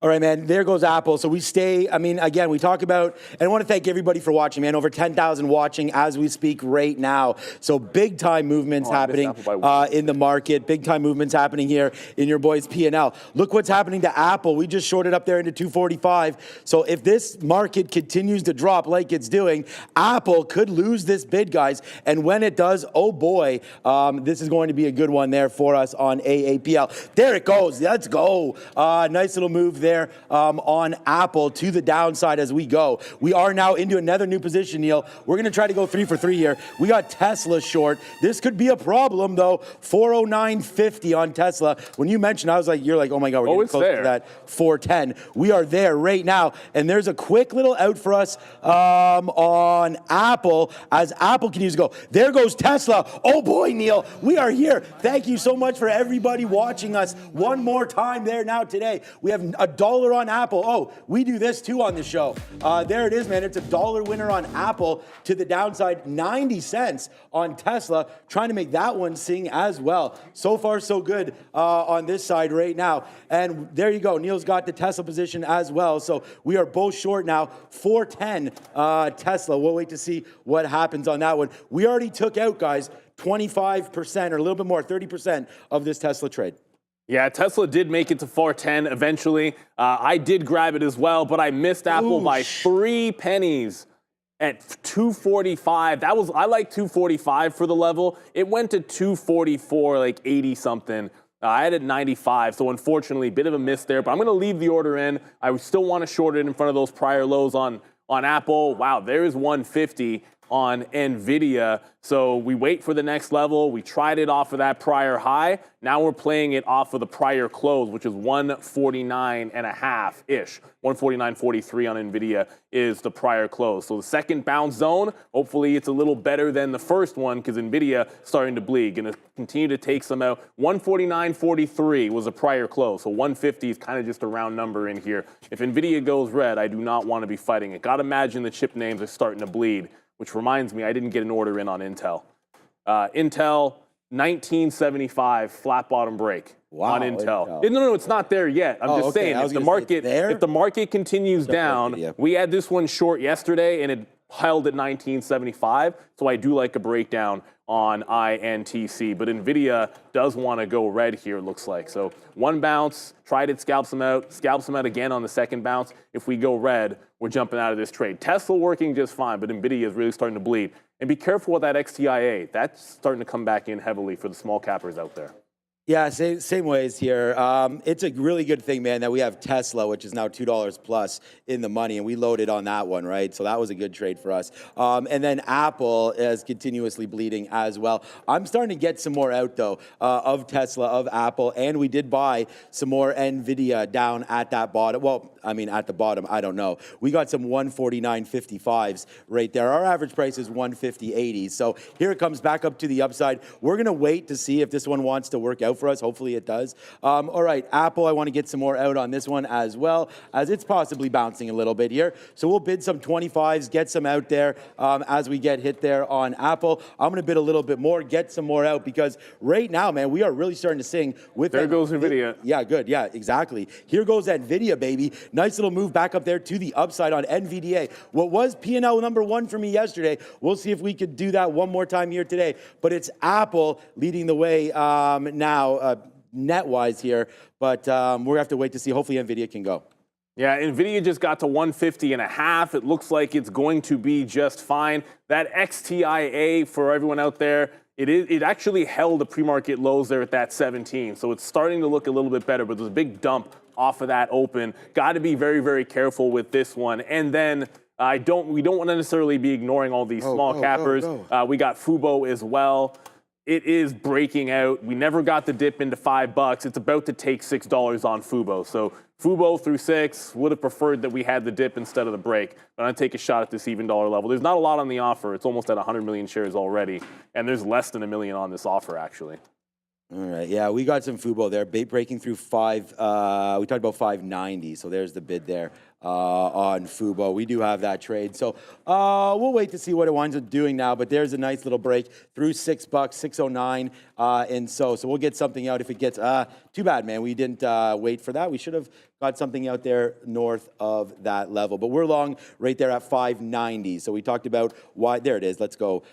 We talked about how we like that break right into there. Nice little move, yeah. And Nvidia's going to cook us, man. I mean, this name's going to break through 149. Yeah, I'm out of Nvidia. It was a good out. We got some out there at 150, 60, 150, 70, but we said that this is a possible name there that is in trouble. But look what's happening now for us. Tesla making that move back down to the downside as well. So that's going to be a really great name as that's bouncing off 407. So we'll get something out there. Watch out for Nvidia. Maybe it just wicked that bottom at 149. But I was like, you know what, man? That's like, so what? Great story there for Nvidia, but falling off a cliff, NVDA on, yeah, what really wasn't that special, I guess. I guess they don't like that CES after all. I mean, ultimately, there's a bunch of gaming stuff. Oh, sorry, let's go to it there. Did we? Games that are running right now. We have Novavax, NVAX. Late yesterday, we actually had some reports here of the first U.S. H5N1 or avian influenza related human death. So Louisiana Department of Health reporting that someone has died from avian influenza. mRNA was up early as well, pre-market on this, but Novavax up here about 12%, above that $11 level with a 27.3% short float and a $1.7 billion market cap. Nokia also moving around here as well. And okay, bit of a bull flag on this one, basically saying that their cellular network is ready here. They have a bit of collaboration with LUNR, which is Intuitive Machines, together announcing the final integration of their lunar surface communication system into Intuitive Machines landers. So moon-related catalyst for Nokia this morning, guys. You like moon-related catalyst, anything that'll take it to the moon. We have a key for that, although I don't think I have it labeled as moon. Oh, no, I do. There it is on a different page. To the moon goes Fubo. And for us, bypass the offer all day long. It just tagged $6.30, 630. If Fubo goes to 630, there's probably a bunch of people in our chat that are going to retire. So big move up there on Fubo. Now another 25%. There's not a heck of a lot to look at on the daily chart because it's a blue sky setup. But I can tell you those wicks at 680 are absolute nonsense. So if it can hold on to $6, I like it. Got to be concerned with Tesla for a quick second here. TSLA was a great short. I should say it's been a great short, but it's now resisting 408. These are some dark pool wicks. We're getting a bunch of dark pool wicks this morning. It hasn't been down to VWAP. It's been holding about 600. That's 408 level. We could retake that high, and then we just got to jump out of Tesla if we're going to hold these highs. As a matter of fact, I'm just going to manually get out here at the 411 and cross it. That's nasty. Like Tesla, those wicks aren't real. It was really bottoming at the 408 level. And we're able to get some out there, but Tesla on the path to a breakout. Now I'm only long a small capper. So it is what it is, and Fubo, it continues to be good. But, oh, here we go. Now all of a sudden, this is the rounded bottom that we're probably looking for. The mean reversion trade, which we do like. Now you've got some kind of a trend formed on NVIDIA. Allow it to try to make a little bit of a bottom here. And if it can break and hold above the trend line, I would jump back into it. But Tesla, a little bit of a runaway freight train. If it holds underneath that 410, I don't mind jumping back into it. But for now, it's looking like a very, very strong name that I don't want to be fighting. All right, here we go. Out of Tesla as well there. Flat on the stock, it's too bad. But it's not too bad about NVIDIA. We got back into that name once it took 149 again. So now let's wait to see. Maybe weaker hands got flushed out, including my own, but we got back in there. So now we'll wait to see. We're at getting, I was getting something out in the 80s there. All right, there it goes, 90s. Yes, $1. Yes, there it is, man. Another reverse dollar club right there for us on NVIDIA as that continues to climb higher. And oh boy, man, did we hit Fubo? Yes, we did. So that was a good trade for us as well. You guys want to trade different names and different opportunities. I mean, I'm all about that. I mean, trading small caps, mid caps, minor caps, micro caps, no caps.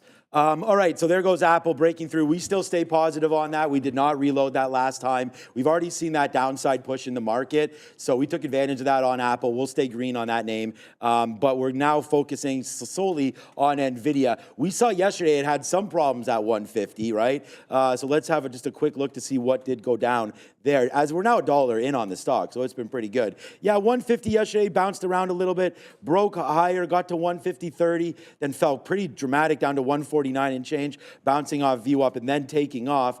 In the middle of the day, I guess more near the end there, 150 not super key. Looks like 150.50 maybe there. I'm just looking for higher here because that's what I believe Nvidia has in it. So right now $1.20 in the money right now on Nvidia and still holding a decent piece right there, man. Apple bouncing around, Tesla as well, still at that 412. Good hold there for anybody that bought those dips. We're able to stay alive on these names and then really hit Fubo as well. So right now Nvidia needs to get back to Greensville for us, so we'll see about that with Adara soon now.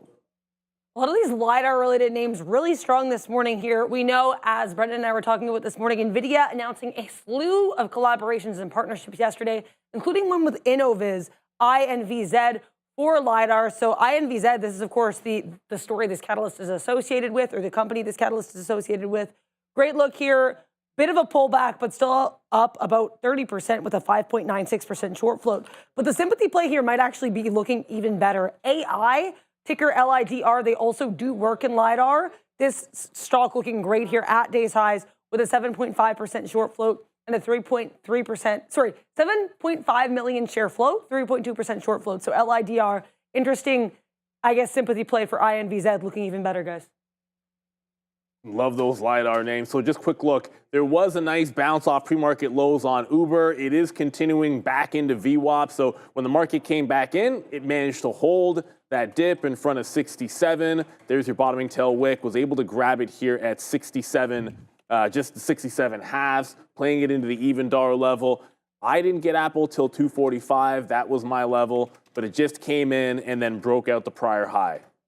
So once it does that, gotta wait. It's still retesting some resistance, but that's a pretty straight upward trend. So we got it at the price we wanted, but now we have to back off from that one. The breakout trade on Fubo, which is a New York stock, starting to pull back in here. So I'll just do this for you. I'm only sitting in the last 10% of the trade. I'd like to see it bounce off the prior high. Fubo can hold the prior high, looking for a reload. That is at 585. So we're out of pretty much the entirety of the trade, holding on to that last little bit. Want to bounce off prior highs here on Fubo for a continuation style play. That and XTAI are going to be your big volume leaders for these small cap names. And we do want to try to respect them. I think its volume is, why is this still Fubo when I hit XTIA? This volume is pretty good on XTIA, but it just got to VWAP and pulled back. So yeah, it held 17, still pretty solid volume, but you want to see higher lows as opposed to failing a top, failing VWAP, and pulling back in here. So just Uber and Fubo remain for myself, and now Tesla's starting to look a little bit better to that south side.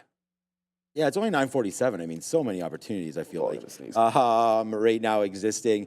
Yeah, we got some out there. My best out is 630s on Fubo.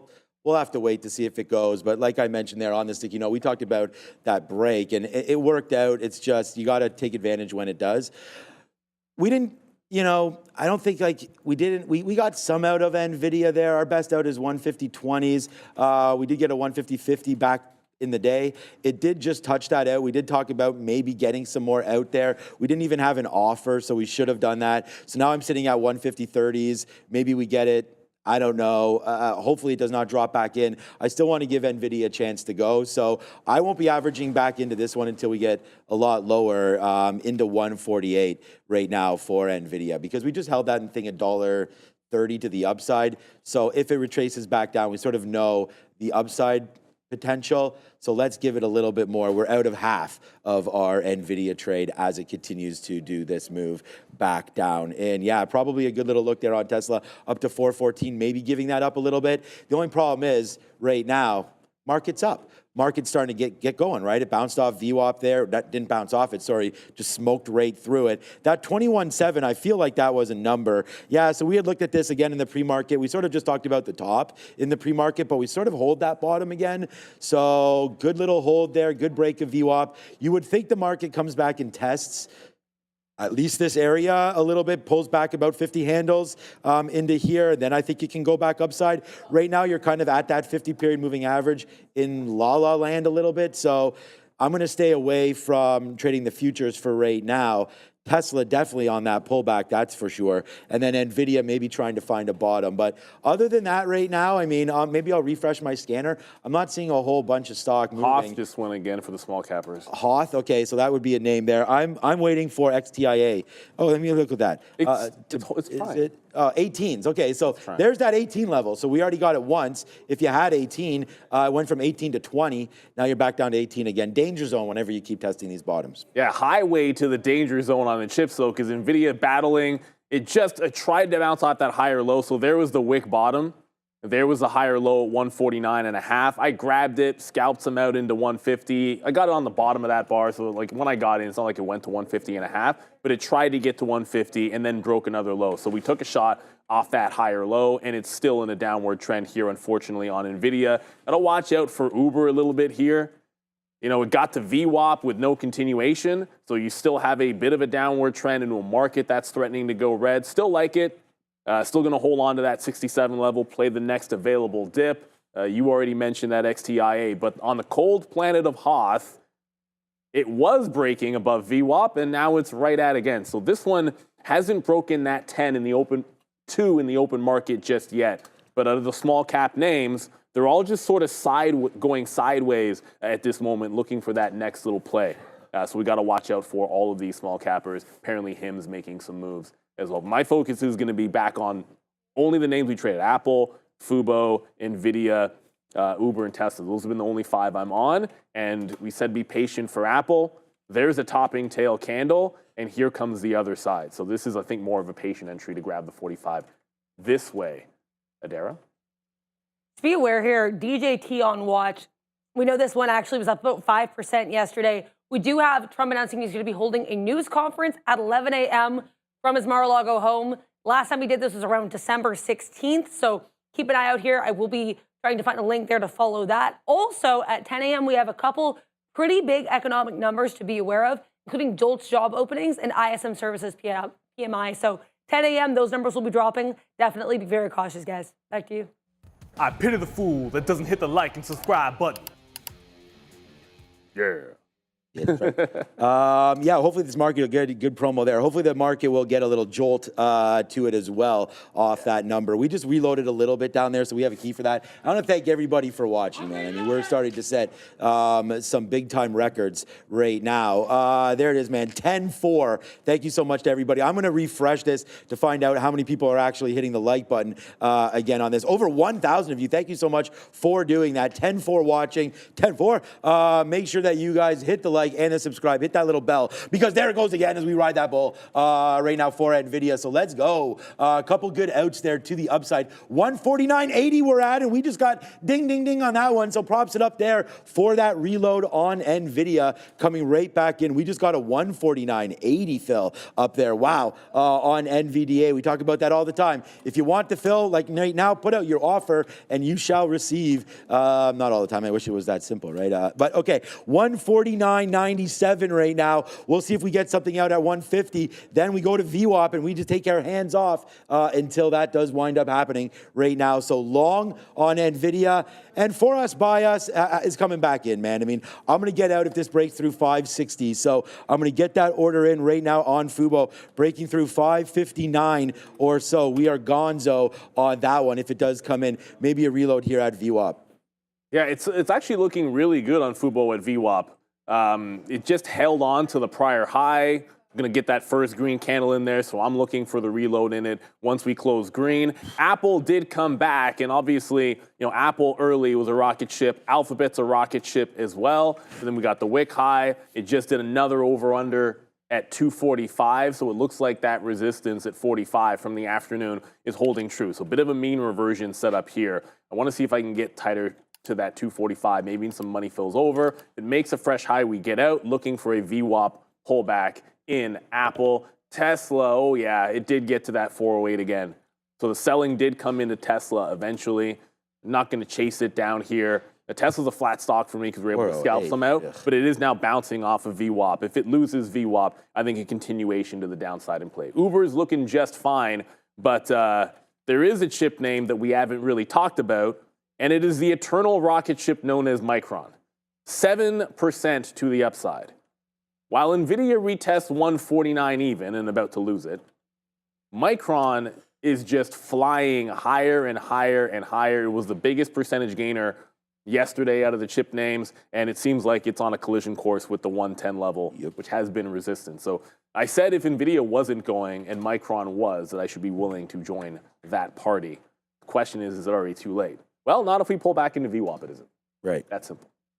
Okay, we are pulling back into, more than VWAP right now, as there goes NVIDIA all the way back down to the downside. I mean, we are scalping this out on the upside. So right now, 148.80 is our price. Let's take something out right now, 5% out, as we try to climb back up off of 148. This is back into those lows again. So, we'll be red on NVIDIA. I mean, we talked about that already. And now it looks like we're just adding to that spot, trying to chase the bottom. And we talk about not wanting to do this, so this will be it. We had written it down here, 149 to 150 was our areas. I mean, we're here now. We are below that by 50 cents, trying to give it a little bit of room here. We just took $1.30 on it. We talked about giving it that room now on NVIDIA, but yeah, for right now, it does come in pretty decently into that 148.50 spot. So yeah, it is what it is for right now. We're long at 148.80, so we're basically flat on this name. Down 30 cents, I guess. So let's wait to see if it can hold this bid or not. As the sellers coming in right now on NVIDIA. It's funny, you just make all-time highs and pull back. We saw that for Google. We saw that for Amazon. We saw that for Apple. Meta. Is Meta's going now? Meta most recently yesterday as well. Wow, there goes Donkey Kong and.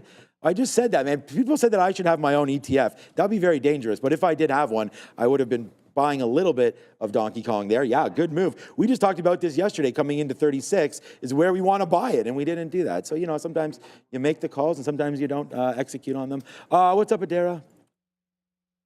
mRNA is up pretty significantly here. Moderna up actually above 47, up about 11%, near day's highs. With it's worth noting, relative volume of 4.3, so pretty significant RVOL for mRNA.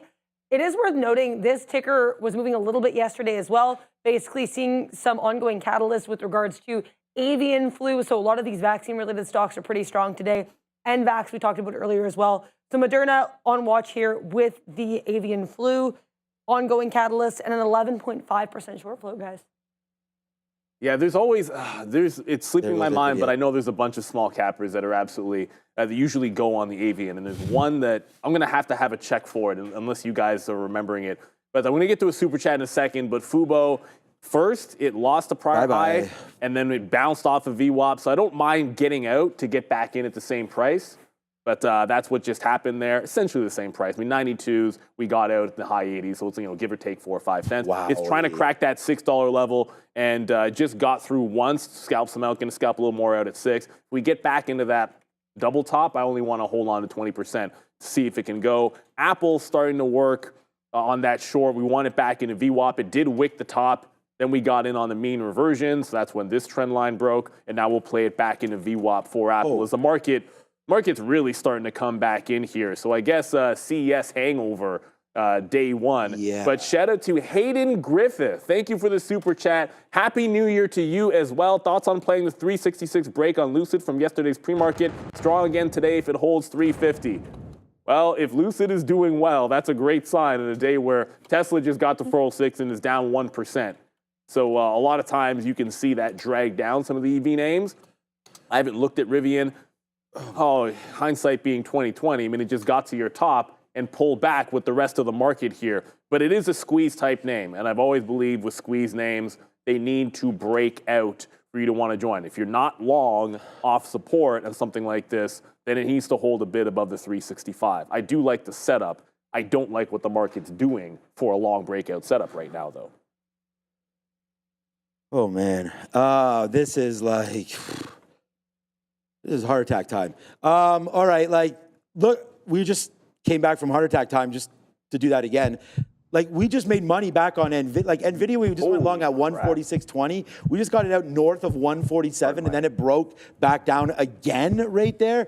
There's buyers in this name, but the sellers are way overwhelming them right now. Like, we just ripped up to 147. Look at those outs. Those are 147s. It's at 145.50 right now as we continue to go to that downside right now. The market is getting hit, but I don't know. It's Nvidia, man. It's Nvidia right now, just getting left for dead. We had, I mean, good short there on Apple. We had that. Well, actually, it's not even going. I thought Apple would have been. It moving was, down more and than now this. it's right back. Yeah. Okay. So yeah, went down in the 70s. So we were short this name again early. We like 244, but the 245 good hold there. Don't know really why it's doing that, to be honest with you. All right, Fubo does make that move up. We get some out at 6. There's the reload right there. So good out there on Fubo. I still want to be buyer of Nvidia down here, man. You know what? Less shares, maybe. All right, so let's start it with a little bit less shares. We just saw that because I just think it's going to eventually get going. Like, I think this is exactly what Neil mentioned there. A little bit of a hangover there. I mean, maybe we should go over to Micron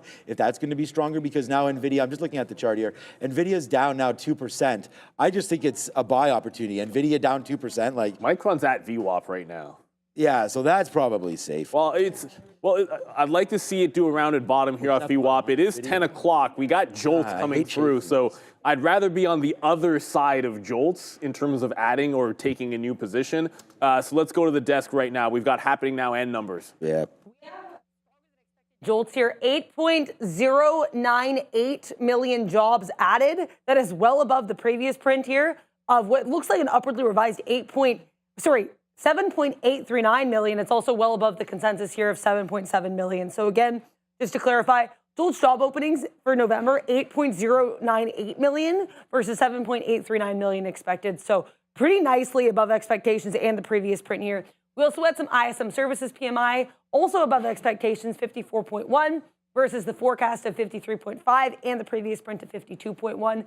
And exactly in line ISM services employment print, but prices paid also well above expectations here, 64.4 versus 57.5 expected. So for the two key numbers here, ISM services PMI and Jolts job openings, both well above expectations. Market not responding well to this. Bit of a drop here. We know the labor has really been on watch here for the Fed, so we'll have to see if we get any Fed comments on these specific numbers.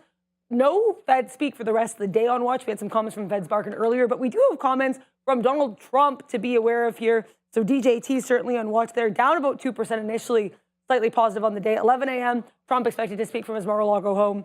Apple, even despite this market drop, holding up relatively well despite a pretty scathing downgrade from MoffettNathanson, lowering its price target to 188 and calling it a sell, saying that it's decidedly unattractive at this point with a lot of market headwinds. So AAPL holding up well in spite of this downgrade. And if you're enjoying the show, make sure to like and subscribe. Back to you. I pity the fool that doesn't hit the like and subscribe button. What? That can't be right.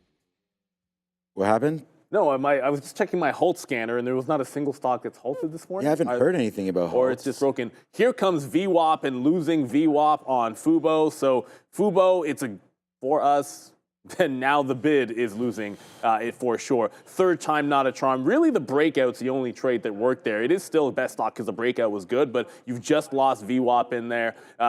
Tesla's about to get the 402. 402. I'm slapping the. Oh, I don't. Nvidia I'm not down on the here fail. at 140. I'm slapping the fail myself for, not finding my way back into Tesla. Sometimes you just got to take it. Don't get anchored to the top. If it gets back to the level you like and presents itself, sometimes you just got to be in it. It's about to break down the actual low of the day. I don't necessarily want to punch a low because you have 400 right in there. But next available pop, and we're going to look for a VWAP retracement trade. Oddly enough, like Apple hasn't even gotten to VWAP yet, so Apple looks pretty strong. Probably need to take another leg out of this. Acknowledge that there's some relative strength here in Apple, as you guys can all see. Bull flag it up. If we don't get the VWAP, this one might be the one to break it out here, as it's a very, very weak market and one or two stocks that are trying to hold this market up. Nvidia, I mean, it's pretty far gone. You got to zoom it way out. This is basically the Alamo at this 145 on Nvidia. Adara?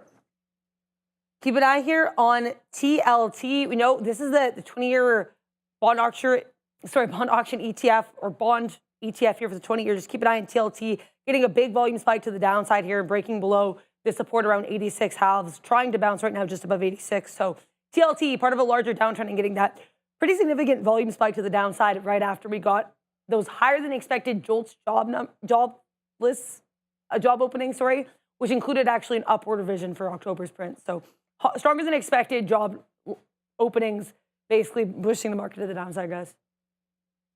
All right, I got to go fill up my coffee or else I'm going to keep getting out of this video. We are now $1 in the money. Neil nailed it right there. We talked about 145 being possibly that bottom. There it is right there. We're long at 145.01.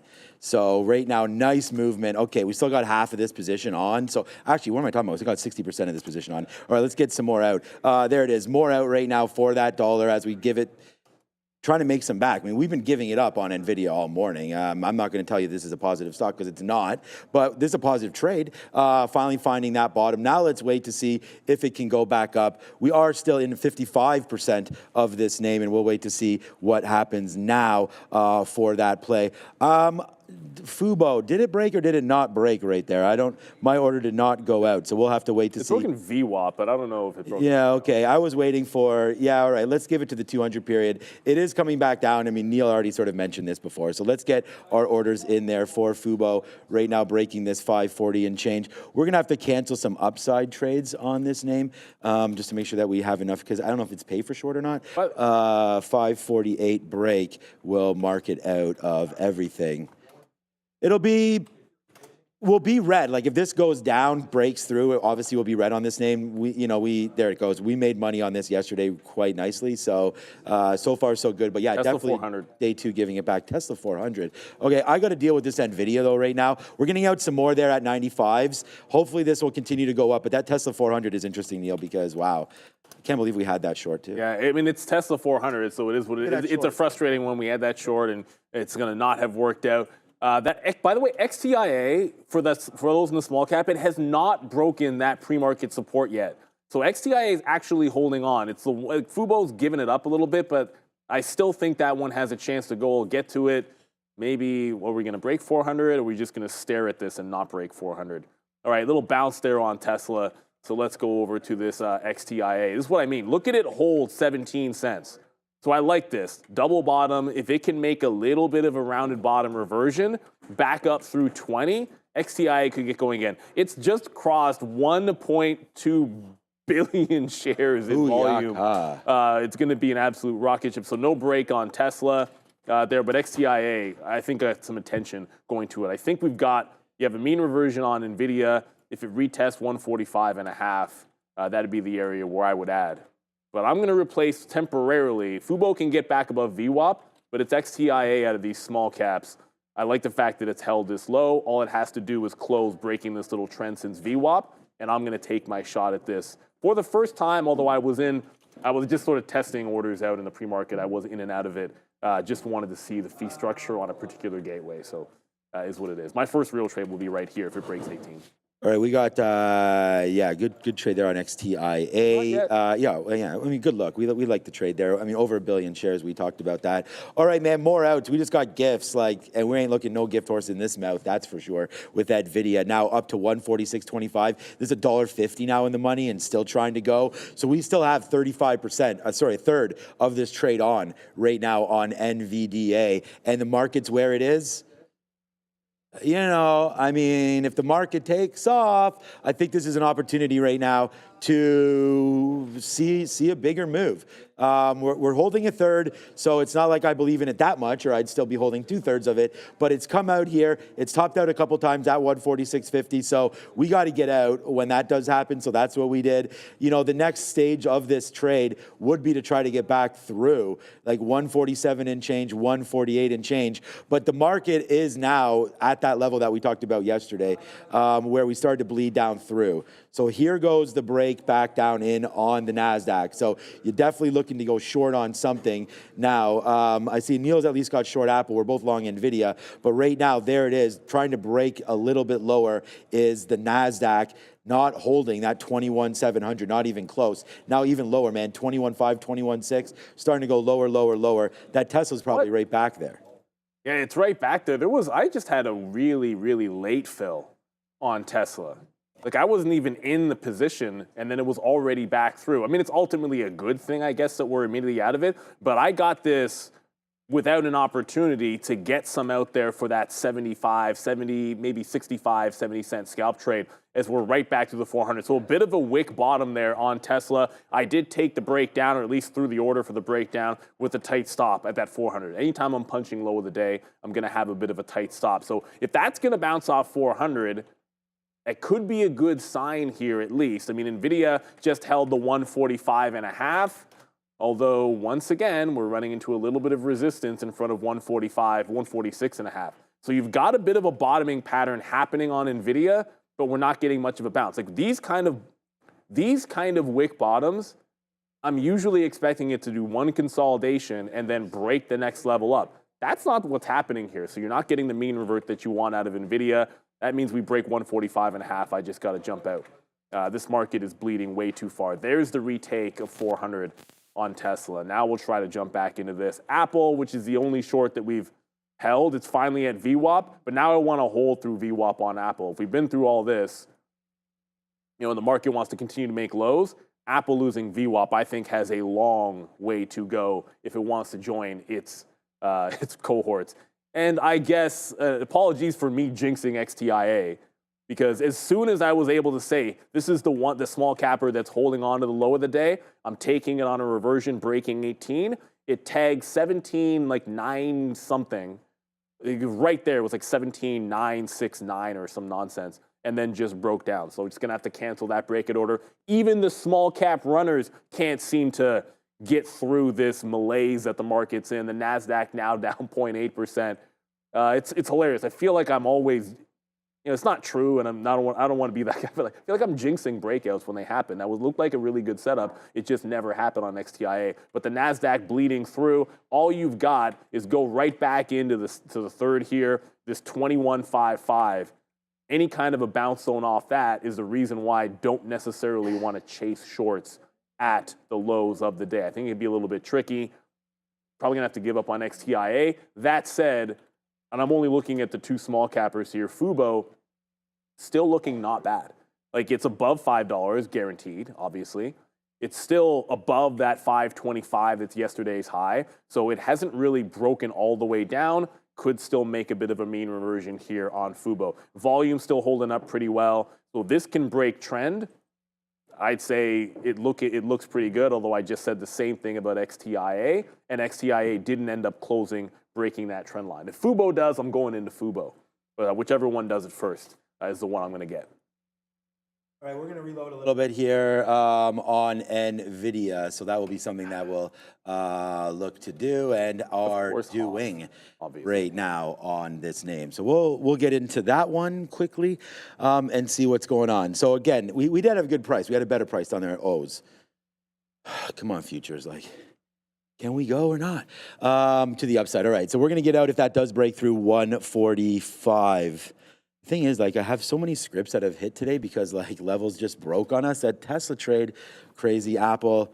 Look, we got to be short. Most of the names on here, the only name that we wrote down as a long on here actually was NVIDIA. We had Apple short. We have Palantir short. We haven't even looked at Palantir yet today. Let me go over there and quickly have a look at PLTR. Well, the problem is, I was trying to short pops. It just never popped. It just... Yeah. Palantir right off the open, got into 75.50, so it got back to pre-market highs, but never popped down there down to 5%. We had talked about this yesterday, Morgan Stanley not getting long enough and probably trying to push this. Oh yeah, that's right. I was zooming back out, but we don't have it since the Qs.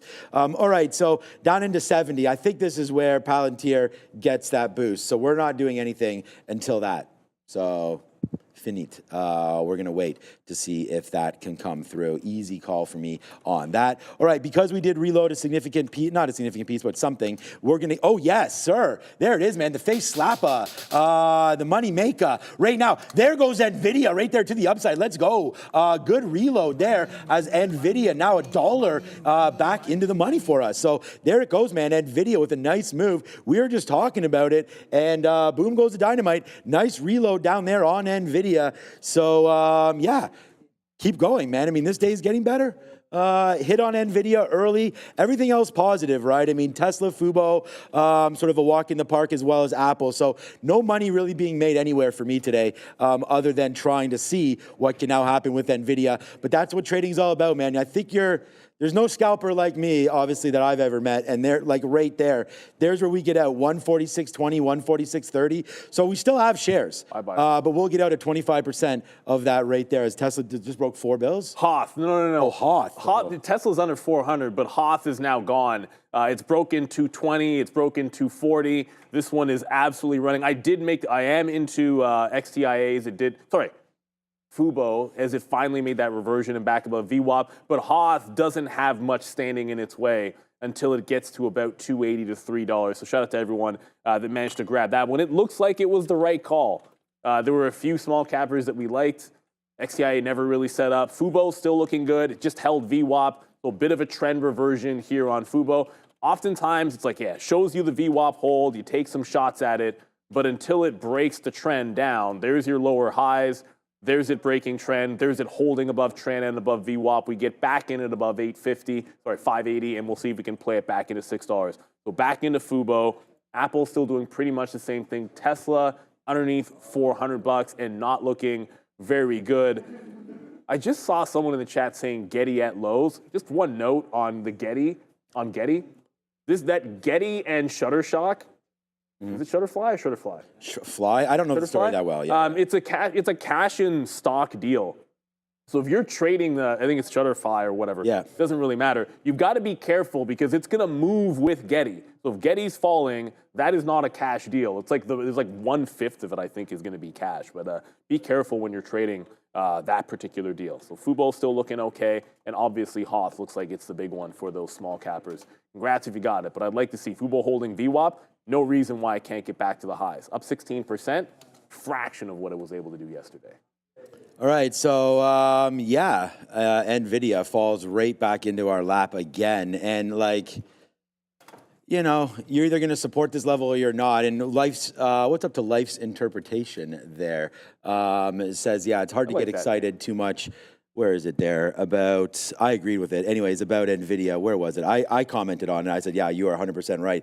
Nvidia today has been a disaster. I mean, it's been straight to the downside, right? I mean, every single, we get a little bit out there, but every single play has been reverted back in, right? I mean, all the longs, we didn't even start with a long. It just came right out. We were able to get out of a lot once it broke VWAP there, but then kept buying. And then there was our big L right there, 149. So once that broke, we took that. That was our first L. That's basically the L that we have right now. And then we were able to buy it back, made some money back there, and then we failed at 150 again, got some back, got some more out, failed through 149, got out, bought a couple recent times there, and again, failing all of these times one more time. It just got up to 146 again right there and then fell right back down. So we got going, we got excited, and as I said, man, this is what scalping is about. You get it out when it goes back upside there. So these ins is 170, that's 145 flat. So it's just kind of okay,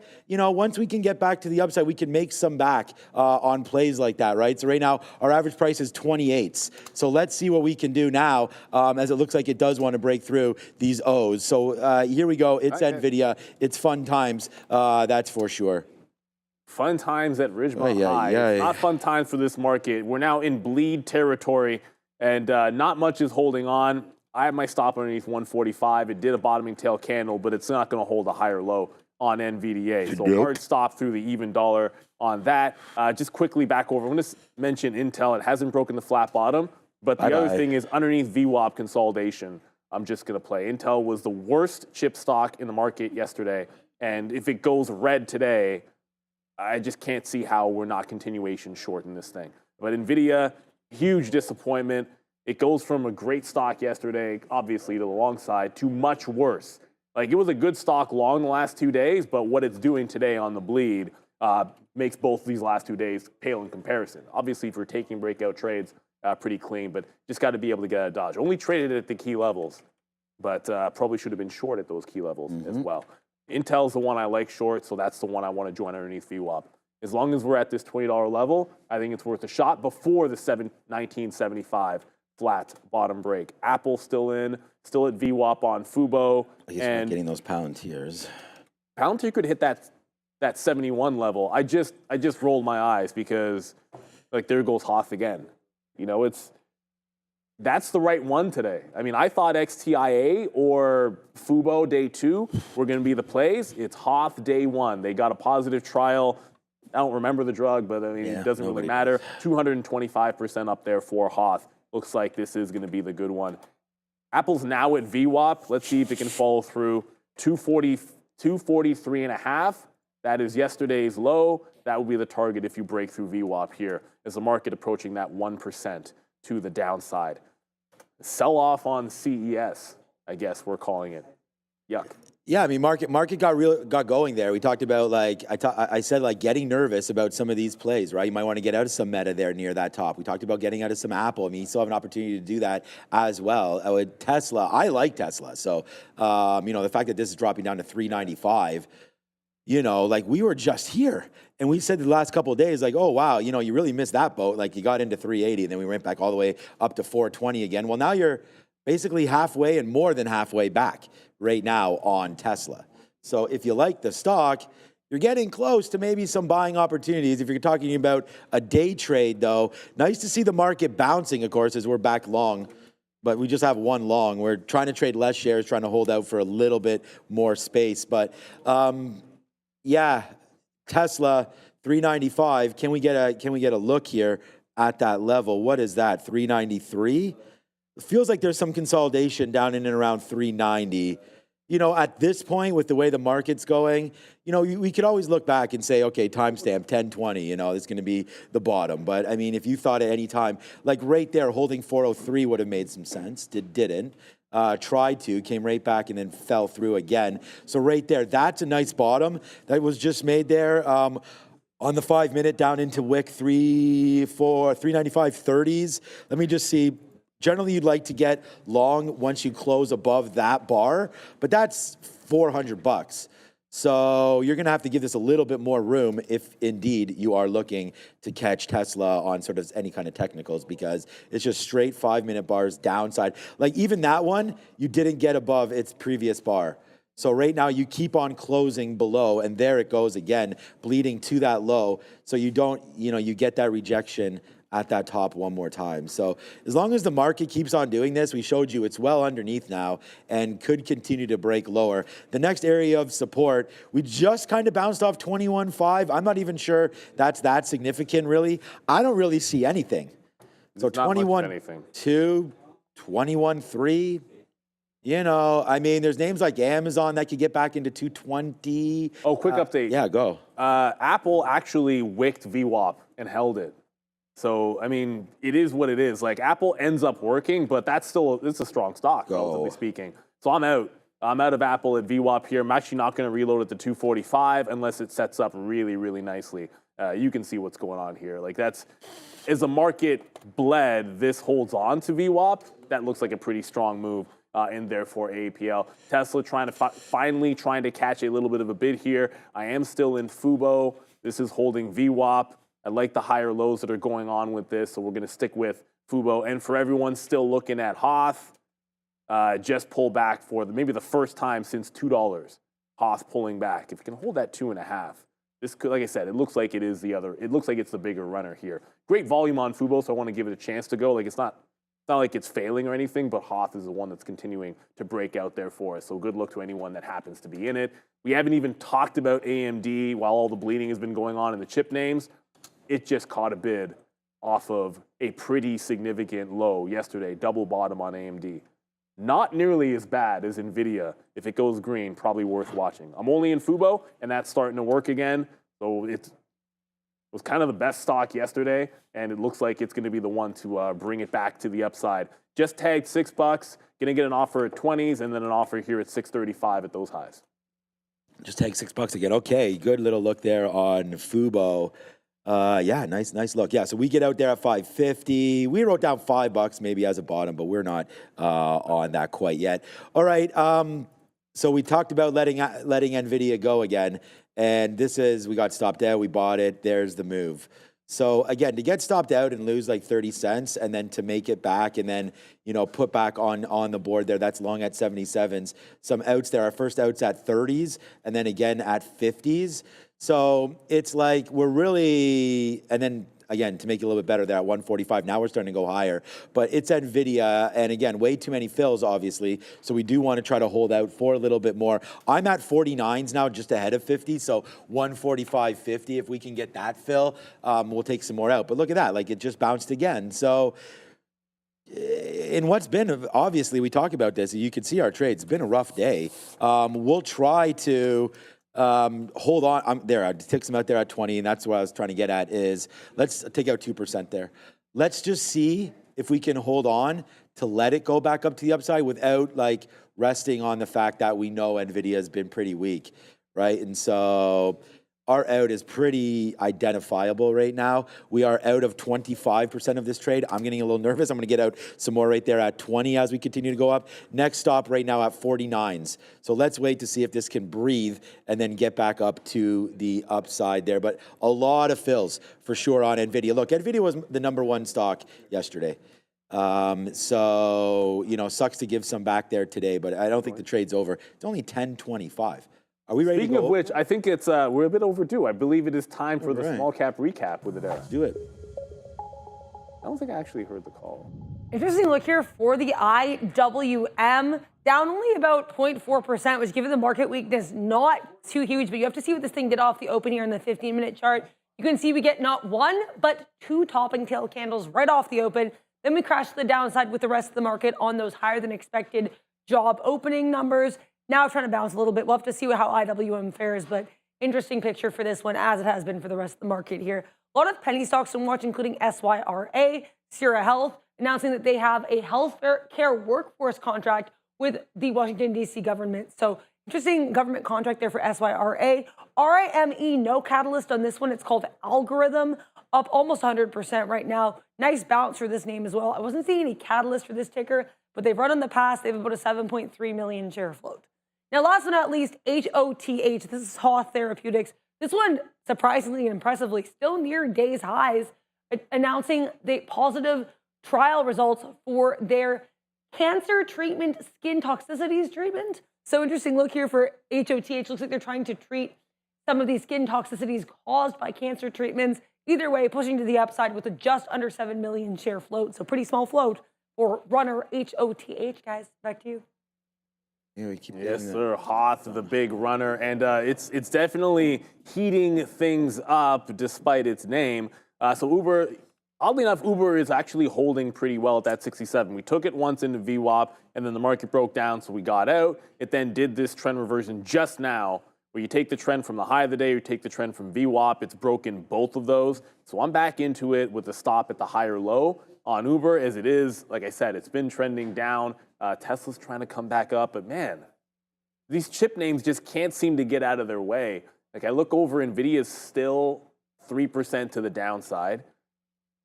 AMD's actually pulling back into VWAP as we speak. Like AMD's about to go green when Nvidia can't even get off the bid just a little bit. So I have to back off. I'm just going to back off the Nvidia train there, unfortunately. Hog Rider just said, let's go. Well, you said it a different way to Google.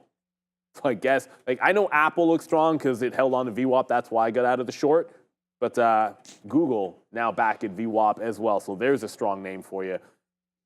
Kind of want to be long stocks that are holding above VWAP. Fubo's doing that, or at least breaking trend. That's what Uber is trying to do there. Until NVIDIA makes some kind of a significant trend break. It's got another trend line in here. I guess I tried it when it broke the first trend. If it breaks this trend line, the tight one there, maybe there's another entry to give it a shot. But not going to rush into that whatsoever. And as the market bounced pretty significantly, Palantir hit 71. That's that level on Palantir. It's kind of like the Boeing 140 level. Yeah. Like when it gets down to when it gets down to 71, Boeing 170, that's where the bounce has been very, very nice. And Palantir out in front of it. What I don't like what I see, any stock that isn't bouncing with this move up in the market, I feel like it just should be faded. And unfortunately, that's going to be NVIDIA. But good look there on Palantir. 5% down, but it caught the bid where you wanted it to. Yeah, for sure. Yeah, good job there on Palantir. If anybody was looking at that, I mean, 70, we had sort of looked at that level and thought, 70 could be something to look at again. Wow, 143 coming in right now. Whoopsies on NVIDIA. There it goes. We actually gotten out of NVIDIA at 143. 144.50, held on to a little bit, and then there it goes, breaking again to that downside. Really no love for NVIDIA, like a lot of no love. We'll have to get something out of that stock for sure in our own personal account, maybe as soon as today. I don't like to ever get out when there's so much blood in the water, but okay. And I just wonder, are we pushing down enough or maybe not far enough yet? A name like an AMD might be worth something in and around here. These levels we can see about trying to short, so we'll take a little bit now into this. We do have sort of that top that we had just made in and around the 50 period of 129.60s or so. So I think we'll try that as our short right now, given the fact that, NVIDIA has just been a pure short. I mean, so we'll go over to a name that, is relatively strong today and see if we can't get a reaction move to the downside there now. So Apple is so strong. Apple too, right? Apple just broke high of day. That's so funny. You know what? It is what it is, man. Like if the market is trying to make a bottom and Apple's trying to make a top. All right, finally, look at AMD. Oh my God. It's just like fortune. It was fortune to be able to get that one to go back to VWAP. But if it holds, am I not smart? Come to the chart. If it's going to hold back above 245 here, I think Apple's starting to look like it's the one at 2 said long side. Yeah, look, not to interrupt, but there it goes right there. Like, there goes AMD. Like, we are now in the money 40 cents. And all we did was, I just said, like, under my breath, I was like, why am I not smarter than this? Because we had talked about, like, trading short side. Yeah? Yeah, when I can. Yeah, we'll go in there in a second. There goes AMD right now, 50 cents now in the money to the downside. We're starting to pair off of this because, hey, man, like I said, as you can see, trading's not been the greatest today with NVIDIA. And again, we're flat on everything else, but NVIDIA we're red on. So we'll be red on the day, just playing that NVDA. What's up, Adara? We're taking a look here at crypto during our crypto update. Doge, actually, I want to talk about first here on a bit of an interesting catalyst. We did have one of the CEOs here and founders of Y Combinator basically posting on X that one of his 2025 predictions is that Doge will actually push higher in value, Dogecoin, thanks to Elon Musk's Department of Government Efficiency. And then Elon Musk responded actually saying that he thinks Dogecoins and all other crypto names will actually drop because of the Department of Government Efficiency. So regardless of the name, because of the policies that Doge, the department, is trying to set, Elon Musk thinks that no, it'll be pretty much a drop here for crypto all around. So interesting, surprising bearish look there with regards to the Department of Government Efficiency's potential connection to Dogecoin. Take a look at Bitcoin now, which we know has dropped below that $100,000 level. That is a bearish engulfing candle if I've ever seen one.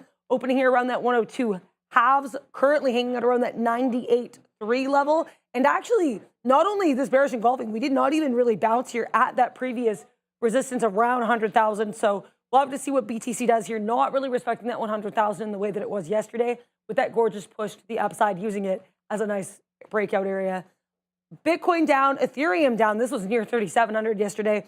Right now, trading to hold on to 35. XRP down about 5%. BNB down about 1.5%. Solana down almost 6%. Dogecoin down 6%, as we just discussed. So crypto, extremely weak across the board. And make sure to hit like and subscribe if you're enjoying the content today, guys. I mean, we got to throw to Adara a little bit more because there it goes, man. We talked about this. Be more patient. Like AMD is now easily, it's not even close. P&L number one right now for the show today. And we had just put it on at 1027 right there. Look, there it is. Now it's down. It's more than right now $1 in the money as, yeah, we get our day back a little bit here with advanced micro devices. So, yeah, man, we're still in the 30%. Let's take out another 5% of that. But, good move to the downside there as we will not wait to count these chickens before they hatch. And let's get out on that downside, man. I mean, right there, you could take 80 cents in 5 minutes, we'll do that. Look at that move back down on the market. We got absolutely rinsed. We talked about that on Nvidia here today. And good thing we did flip it up, right? I mean, we got out of it. We went over there to AMD, put that number one there on the board, AMD, your number one stock here at Trader TV Live. And again, finally just hitting that short, man. There it goes. Good move down for Advanced Micro Devices. Yeah, this market it's not coming anywhere back to the upside, unfortunately. So you want to try to be long only strong stocks. I was about to reload Fubo a second ago, but it just, there's a bit of a wall here happening. It's hard to see on a 3-minute, but believe me, like right at about 605, 606, it just can't seem to break through. So I almost want it to break out that top, show you're through those sellers, and then we can look for some kind of an add. It's holding on to strength pretty well there. I'm now into a mean revert on Intel. It did a trend up. It broke through VWAP, so I was short it into VWAP, and now it's a mean revert off the high of the day.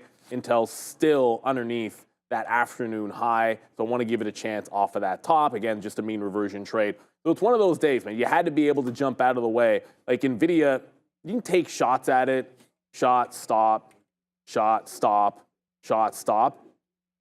I'm a little bit surprised that you're about to, whoops, I got to zoom in on that daily chart, sorry about that. I'm a little bit surprised that we're about to see the 50-period moving average so quickly after an all-time high test on Nvidia. But this is an all-time high fail, and $140 even is a 50-period moving average. So if you're looking for stocks that you like, that 50-period is coming in hot and heavy. Tesla now down 4% and continuing to bleed. Yikes. So I still feel like when it's a down day like Crypto's this, getting killed. The bulls need to look at small caps that might be running like Hoth or maybe like a Fubo, because it ain't going to be in the overall market in tech. Let's go to Adara at the desk. Neil, there's another name that's actually shockingly bullish on the day. We know Moderna and a lot of these other health stocks are strong. Another health name that's really strong today is Eli Lilly. LLY here up about 1 1/3%. Good volume too, over 1 million shares, which Lilly doesn't always do. It is worth noting I couldn't find an individual catalyst on this. They're set to attend a JP Morgan healthcare conference next week, which they just announced. Looks like this could be sympathy though with mRNA, some of these other vaccine stocks, which we know have been pushing higher due to the fact that we have, I guess, this ongoing avian influenza news. So LLY either way up 1.5%, despite the fact that the rest of the market dropped pretty harshly on those higher than expected job openings prints, including an actually upwardly revised October print, guys. I know Eli Lilly's up today, but I was just telling Sean, like, I'm actually, the next time it tests a 50-period on the daily, I'm trimming in my long-term account again, because this is earnings, and look at what's been doing. Every single time off the 50-period, it's just losing, losing, losing, losing. So if it can't break on a next little bounce there, then I think I'm taking some off on the next move to the $800 level, maybe in a couple of days. This bleed continues on the overall market. You're just not seeing a heck of a lot that's going to hold on right now. Hoth is about to break $3, however. So this is clearly, like, every higher low in this stock is just absolute and utter nonsense. Nvidia just broke 141 for 142. It's headed to that 140 level. But yeah, Hoth, I'm adding it to the list, and we've been staring at it and then not trading it. So I want to see if I can't join. It's been on trend all morning long. If it can hold a trend, this has clearly been the one today, up 240%. That would be bouncing in at 250. So we just pull back. Let's see if it can bounce 250, and we go for the long here for the first time in Hoth. Yeah, no problem. Oh boy, Nvidia, breaking 142 right now. It's a good thing we do have some AMD on our mind as well. But right now we have E-Signal. Trade smarter, not harder. I don't know if E-Signal charts would have showed you to go short or not today, but you can back test, you can upgrade to various platforms. But I think the number one platform for you would be E-Signal. Infinite data, instant trading, charts that change the game. Better back testing. I mean, 1-second charts, man. Tick charts. Any kind of candle you're looking at. All of the studies, literally thousands of available studies for you. Everything you need to know all in one place. Upgrade to a better experience, man. I mean, I've been using this platform for what seems like forever right now. E-Signal, very reliable. And again, entitlement-based trading. What that means is that you can, Hong Kong's hot. You can go over there, grab those entitlements, add them to your charting platform, and start to back test. And I think that's important as well, understanding that right now the market is just one one of those things where we saw Tencent overnight down 8%. Make sure you grab e-signal to chart all of those plays in Hong Kong, or as I said, any market that you so wish to be entitled. All right, scrap that. Thank you, e-signal, because right now, this is for you, Ozan. There it is, man. The cow right now starting to go on e-signal. We're still there. We are almost off of the e-signal ad. When will it end? It never will end, as we are in a continuous loop. Okay, so right now we are down more than $1. Maybe if I spin this, we can get off the e-signal ad right there. Let's see if that works. Yes. All right, there it goes. Huge move there on AMD. We talked about this name coming right back in for us, and there it goes, man. Literally a day saver right here for AMD, as it's just breaking lower, Neil. Now $1.50 in the money, as it is your big chicken dinner winner trade of the day here at Trader TV Live. So there it goes, man. $1.50, $1.60 in the money right now. Good. I mean, Intel, I'm sure, is heading to the downside as well. And it's just about damn time that this started to go where AMD, NVIDIA's been bleeding all day. And we went over there and said, hey, it's just a matter of time, right? This is more than 1%. AMD was down 0.3 when we went into this trade, now down 1.42%. And again, it's the easy trades, man. The easy trades. Get that short on a stock that just pumped up. There it is. It's AMD. It's your trade of the day. It's the market heading back down to fresh lows. So you had to jump into shorts. Unfortunately, the biggest missed opportunity, hands down, is going to be Tesla, because, you know, obviously we were all looking shorts on Tesla and I took a loss on it, but I look back, and to be quite frank, it's actually horrible that I didn't risk enough on it. It's just that simple. Like, if I was going to lose on a Tesla short today, I should have been willing to lose 3 or 4x, because the usual win on Tesla is 5 to 7 times what I'm down on it. I should have been willing to risk more on Tesla. It's nonsensical. But now back to some of these lows. Intel hasn't broken the low of the day, but remember, this is not a stock it's not like all these other tech names where they're at some highs. This has been bleeding for a while, so there is some support down here underneath 19 even at 1975. So I want to grab out in front of the lows, and if it breaks 1975, that's another short for sure. Hoth, we're on the bid. Hoth is so ridiculous. Hoth, I was just trying to pick up some 275s. Still have a chance for it to come back in on trend, but it just broke $3 for the second time here on Hoth. Fubo still holding VWAP, but it's only a few pennies in the money. I like the fact that Fubo is holding on to VWAP, so I want to stick with this as it looks pretty good. But no breakout yet over $6, but I like this hold. We're long at 85. I think reloading off of VWAP in 580 is a good way to go here, as its strength has been unabated despite the market drop. Let's go over to Adara. Time for Sector Watch. Ford is actually shockingly green. We have a lot of weakness, of course, in big tech. It makes sense. They make up a lot of the S&P 500, so it's understandable that they're bringing the market to the downside here. Broadcom, Nvidia, bright red. Meta, bright red here, as is much of this communication sector. We also have some weakness in these other Mag 7s, like retail trade being brought to the downside by Amazon. Tesla down about 5%. They had that Bank of America downgrade, as well as that NHTSA probe, their second in 6 months. So a lot of these sectors weaker. Now let's talk about the strength, because there is a shocking amount of it despite a 1.5% downside move for NASDAQ and a 0.75% downside move for the SPY. We have health technology, super green. We talked about Eli Lilly being strong, along with Moderna, despite that drop in the market there. Consumer non-durables looking great here. Process industry is very strong. Utilities, health services, energy, minerals. Finance, a little bit of weakness here. Some names sharply to the downside, including BK. But we also have BRKB and JPM, the top names in the sector, holding up. So do not be fooled by the tech weakness. There's a lot of bullish names in other spaces, guys. Yeah, and that's sort of like we talk about rotation all the time, right? Like when tech is strong, you had some of the staples looking absolutely nasty. The number of all-time high breaks today, or at least tests and fails, is pretty numerous. And if you're looking at tech names, but Meta, I mean, obviously Nvidia is having a worse day, down 5.5%. Tesla's down 4.5%, but Meta's drop. This is a 15-minute chart. Like, Meta really gave it up at that open. And if you look at the resistance, I guess they don't like the all-time high on Meta. But the 50 period's been good to you. I'm peeved because it was like a free roll. You could have just sold it at those highs and then just been right back there waiting for the 50 period moving average in literally 2 days or maybe even a day. and a half there on Meta as it looks to get back in. I see people talking about BABA, but I'm just quickly going to go back over to Hoth because, yeah, there it is. 360 on Hoth now. This thing is ridiculous. I was just trying to pick up 275s, did not get picked up. It continues to absolutely ride the train into the upside. It is the big small cap runner of the day, so congrats to anyone that is involved in Hoth as it just keeps going and going and going. Always look for the next available dip. It didn't really do a big one.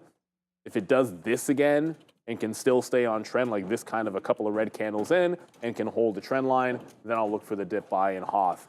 Hopefully it's not done for the day because if you're a bull, this has been the one for you. I mean, Fubo was a good breakout, but I mean, come on. You know, it's just holding on to VWAP is about all you can say for it. Oh, big. Yo, what's up, Obi? Yeah, I had a funny feeling you'd be here, Big Cal Burdette there. Shout out to you. NVIDIA is at the 50-period moving average on the daily. Thank you for the super chat. We appreciate you, Cal Burdette. There is that 50-period SMA we were talking about on NVIDIA. And it's obviously been bleeding. I always say wait for the next key level.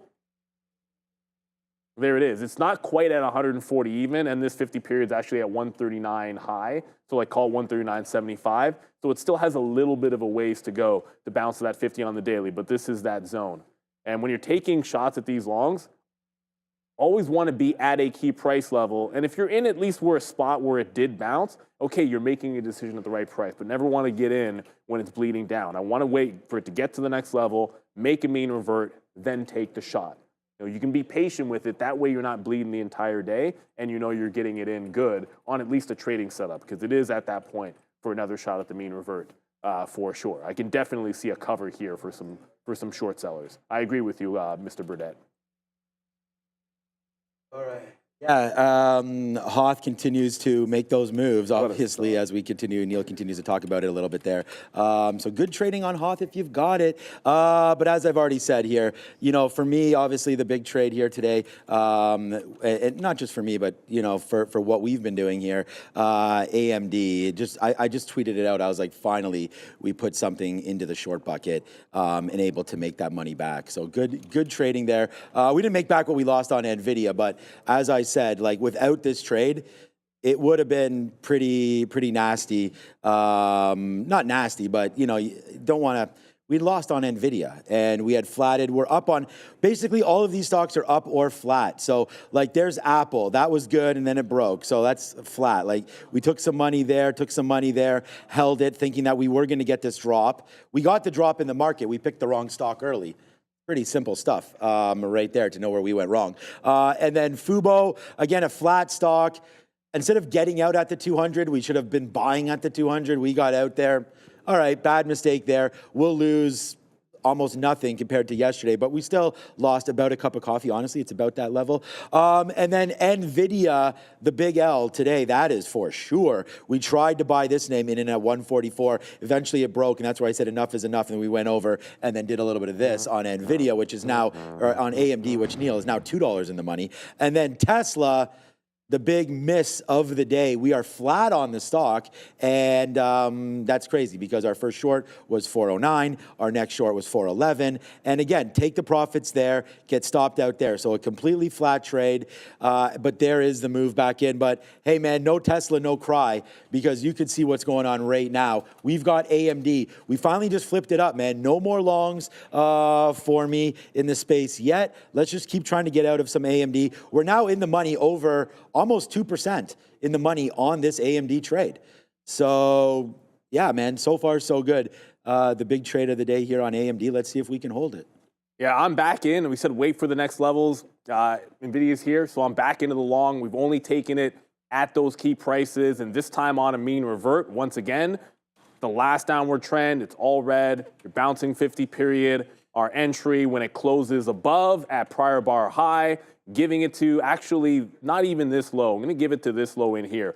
Tighter stop, right? Like 140.75. And again, everyone's going to have their own trading strategy. I like that setup. For me, I'll be down on NVIDIA today. I'll be down a fraction of what we make on a good day in NVIDIA. And it's taking multiple shots at it. But let's be real, it's only because we got some scalp outs for the win. But as long as it holds that trend line, this is where I want to take my shots at the long. As I was saying that, Intel got to the low of the day and I'm out. So it was mean revert on Intel off of this prior high, and it goes to the low of the day. I said I'm covering at the low of the day, then I want to play the next pop in a 20 or a simple breakdown through the low of the day on INTC.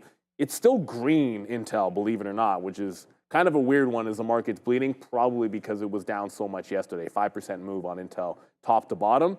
Next pop, we're going to look for the short back into VWAP or a simple breakdown trade. But this is now the spot where if Nvidia can continue to hold that low, every time it puts in green while holding that low, the mean revert trade is on for me. It got to that 50 period on the daily, and that's the spot to look for that long trade. So I'm going to take my tracks at it. Always going to have my stop either at the low of the day or at the higher low, no matter what. Fubo's still doing exactly the same thing, or it's just holding on to VWAP at 580 with no breakout through 6 just yet. So I'm long at 585 still. There's no reason to get out because it's holding VWAP, but you're not getting that big break yet on Fubo. I like the fact that it's at least not breaking down. Just have to be patient with this, I think.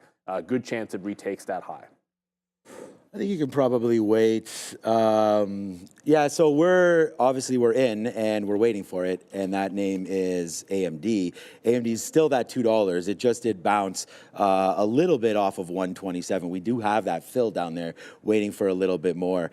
Yeah, we're going to stay away, obviously, from NVIDIA there with too many L's. Tesla might be getting it. You know, that might be something that's coming back in just a little bit here. I could see this taking off if we get that garbage out of here. 495 or so on a rebound play for Tesla. I think that there's something there potentially for TSLA breaking right into their 495. Maybe crypto is getting waxed, man. Wax the poetic on crypto today. Down to 97,000. We recently sold some Dogecoin at 39.8, so that's turning out to be AMD. That's turning out to be a good play for us there. Dogecoin, though, still on 7-day run of up 11% rate there. That's nice. Ripple trying to go as well. Solana still at 207, so that's holding out pretty good. Cardano was a big mover over the last week, up 21%. So that name making it work out for some of us there. Avalanche, that's about it. This SUI coin always seems to be something up. I don't know. Something up. I don't know what any of these coins are, to be honest with you. Something up with that. Where's Nas's coin? Oh, I don't know want to say coins. it. Fartcoin it was. Yeah, Fartcoin. There was another one too. We were talking about it in the aftermarket show, that there is another coin out there, which we're not going to say, but it's like adjacent to Fartcoin is a bit of a joke. Because they say you can't have a fart without a blank, and that's apparently another coin. Sometimes that's a signal, and it's the canary in the coal mine when it gets that ridiculous that you could have a bit of a top coming in there. With that last test of 100,000, I feel like it could be true. But you know who we also have? Hey, OTC markets were absolutely on fire with Tencent yesterday. Boom. And speaking of which, and overnight, we had moves in all of the tech names because of CES, and we'll see that the rest of the week. Perfect time to talk to Mr. Jeff Mendel from OTC Markets, because aftermarket trading is all the rage. Jeff, are you here? For you too. It's a perfect thing. How's it going, guys? Moon ATS for overnight and after hours trading, guys. 8 p.m. to 4 a.m. Eastern time. I feel like an infomercial right now. But yeah, you're going to be able to trade every listed stock on our platform coming out next week, January 15th. We're going to have a launch, and be able to trade Apple, Tesla, any name that you guys do on NASDAQ or NYSE today. You'll be able to do it on our ATS, Moon. So looking forward to that one. Okay, so we're going to have to address something here. Like, you got a mustache now? Like, it's looking. I was not going to say it's looking good. I'm just like, you're talking about a salesman and this and that. You're looking awfully sales-ish with that mustache. I like it. What's up with the stash? And is that the new look you're going for here in 2025? Listen, if this thing can last another day without my wife shaving it off, right? Okay, I think we'll be good. I was going to say, That's a great answer. Where's the motivation coming from there? But yeah, good one there. So we'll see. We'll see if you have it next time. But volume's been picking up, obviously. We just talked about Moon a little bit. We talked about Fannie and Freddie. I've seen a lot of talk about this on social media, and we really got some bumps up. You've been sending us some notes over the last couple of days. But volume really starting to pick up here in Fannie and Freddie today. Again, lots of volume again, over 8. Almost 9 million shares on the name, touches as high as 470, all the way back down into 425. I've been watching it, trading it. We've been talking about this and Tencent, FMCC. Again, another name there, Jeff, making waves over on the OTC market. So any comments on some of these names? Obviously, I think the ADR or the ADV, average daily volume on these have really exploded. Yeah, this is all around the privatization potentially coming up with the new administration here, and so Fannie Mae shot up over $5 yesterday. I don't know when the last time it was over $5, but it did, and so it was on a ton of volume. I think maybe close to 20 million shares, or give or take. I think yesterday it was 30 million, Jeff. 30 million. Yeah, I see exactly. So a lot of volume in this thing, a ton of liquidity, and it's moving around as well too right now. Today it's down a few cents, but definitely something to keep an eye on. Probably, at least for the next couple months here, hopefully a little bit longer. But Fannie Mae, Freddie Mac, great ones to look at. Agreed, 100%. Yeah, and again, that's part of what the market's all about, right? You're looking for some catalysts. So we got a good one there with the possible privatization of Fannie and Freddie. Then yesterday we also had Tencent, and we talked about the ability to go over there and trade that, TCEHY. This story comes out, despite it being on Hong Kong, of course, that exchange, Jeff. This story comes out yesterday, and we had this huge move. I mean, check this out, intraday right there. So you can't trade this on Hong Kong. There's the move all the way down. So nice move down there on Tencent. Obviously, you see the volume pick up and then stage strong the rest of the way. So nice move there on Tencent and the continuation play there as, again, just showing you the benefit over there of what you guys bring to the table with some of these ADRs. Yeah, and so with the Tencent, right, so I think there's a bigger story here, right? Yeah, yesterday that drop came in Hong Kong after the U.S. designated it as a Chinese military company.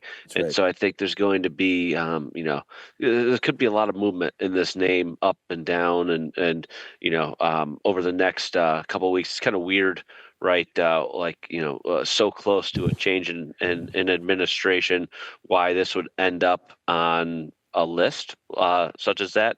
But it's definitely going to be something to keep an eye on to see what happens, right? I mean, some of the things around it, right? If there's any restrictions, if companies are going to place investing restrictions on the name, right? It's all I think kind of up in the air. I think definitely want to keep an eye on news stories that come out about this, but definitely something to keep an eye on. Probably for the foreseeable future. TCEHY, already one of the names that trades a ton in our marketplace, one of the largest companies in the world, Tencent. Yeah, it's a huge monster name that I know most people are going to be familiar with.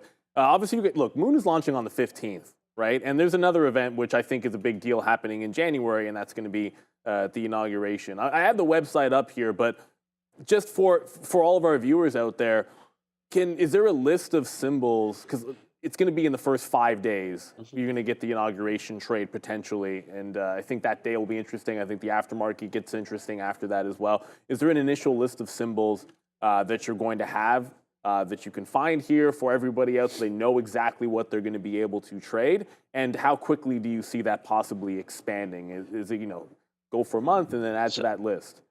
No, so great question. And so right now we do not have a list on the website. We will have one up probably in the next few days here. It's going to be top 25, top 100 names for the first couple days to get people kind of started and moving on it, because right now there's only some test symbols in there, but after that, we will quickly expand from there. So, the goal is by February to have a majority of the names that are up there, but we definitely want to have enough up there to make an impact for the users of the system for big events that'll be happening throughout January. Yeah, in time for earnings season to start working around back into it as well. Look, Jeff, before we get you out of here, I have to ask this question because I know I'm going to be glad to see a certain player leave the AFC East, but how do you feel about the inevitability that your Cowboys are going to land Tyreek Hill, because he's talked his way out of Miami, and the number one on immediately on the betting odds was that he would take his talents from South Beach into Dallas. So how do you feel about having a whiner like Tyreek Hill, the cheetah, on your team? We've done it in the past, man. Remember T.O. came over to the Cowboys for a little bit there. Right. You know, it's like a ticking time bomb. I would think, right? You get a couple good years out of him, maybe, and then you just got to get rid of him. Then send him to the Eagles after that, right? So, we'll kind of see how it goes. But like I said, we need something. We need some spark over there. I just hope whatever coach ultimately ends up in Dallas is going to be able to contain him and manage him. I doubt that. I will say this, just a defense of Terrell Owens.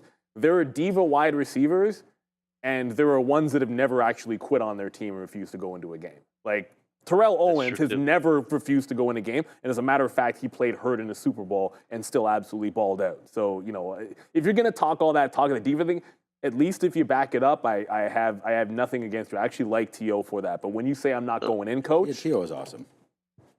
I don't think the Cowboys need Hill. I think Hill needs the Cowboys right now. That's a pretty fair statement. The Cowboys need a lot of help right now. The Cowboys look like Nvidia stock. Today. We need someone that can throw the ball to them in the playoffs. I think that would help. Well, let's slow down on the playoffs. Well, first we have to make the playoffs, though, too. Okay. Ding. What else do you want me to say right now? No, nothing. You got me. There's not much you can say. You came here with the mustache. You came here with some great reports. I like the stash, actually. Yeah, exactly. We like that. So Packers, Bills, Super Bowl? I would look. Obviously, got to get by Philly first. Yeah, the Packers have a hard road. Like the NFC, it's basically the same division that's going to rule it all. But I like it's a tough path. Detroit looks fantastic. I like to talk, Mendel. I would love for it to be. It would be a lot of fun for us for it to be Packers Bills for obvious reasons. But long road for the Packers. I like my Bills' chances though. Yeah, Bills should be good. Any Super Bowl predictions from your side there, Jeff? What are you thinking? I mean, right now it's going to be what? It's going to be the Bills versus the Chiefs to get in the Super Bowl. And whoever wins that game is going to win the Super Bowl. That's fair. Really? Okay. I don't think Detroit has it yet. No. I think I think Philly, if they can get by the Packers, honestly, I think that they have a pretty good road in there as well. All right, Jeff, thank you so much for joining us one more time, and we can't wait till you visit again. Great times all of the time, and we look forward to talking more about Moon on the release of that on the 15th. So that should be big deal. Great time. Okay, say hi to the family one more time. Guys. That's Jeff Mendel, head of Broker Dealer Sales. Now the big bet is, will this last another week? Didn't you say the wife is basically about to shave it off? Yeah, that's a probably, no. But I'm going to fight it. Okay, so then I'm on under. So that's not going to last. Then. You're basically telling us that she's. No, there's no chance. The under there. There's no chance, man. I've been down that road myself. Like my daughter, every time I want to grow like the hair or shave it off or make a change, my daughter says, "No, daddy," and I kind of just agree with it. That's a wrap right there. So yeah, that's going to be gone in a week, Jeff. Let's be real. Thank you, Jeff. Some faith. Come on. Okay. See you later, guys. Have a good one. Ciao. All right, Jeff Mendel, thank you so much for coming through there. Of course, I had to ask him about the stash, and we just talked about a few key names there, Fannie Mae, Freddie Mac, those and this and that moving around on the OTC markets. Thank you so much. 10-cent trade yesterday was absolutely huge. It was one of the biggest trades here at Real Trading yesterday, company-wide. So, all right, man, it's Obi. It's Joe. I almost said Obi and Joby there. I mean, we got to trade some Joby stock coming through there. But all right, good day. All right, let's go. We'll see if we get a few more winners there into the afternoon. And hopefully these guys will be trading some smaller cap names and big cap names, whatever they want. It's Obi, it's Joe. See you, everybody.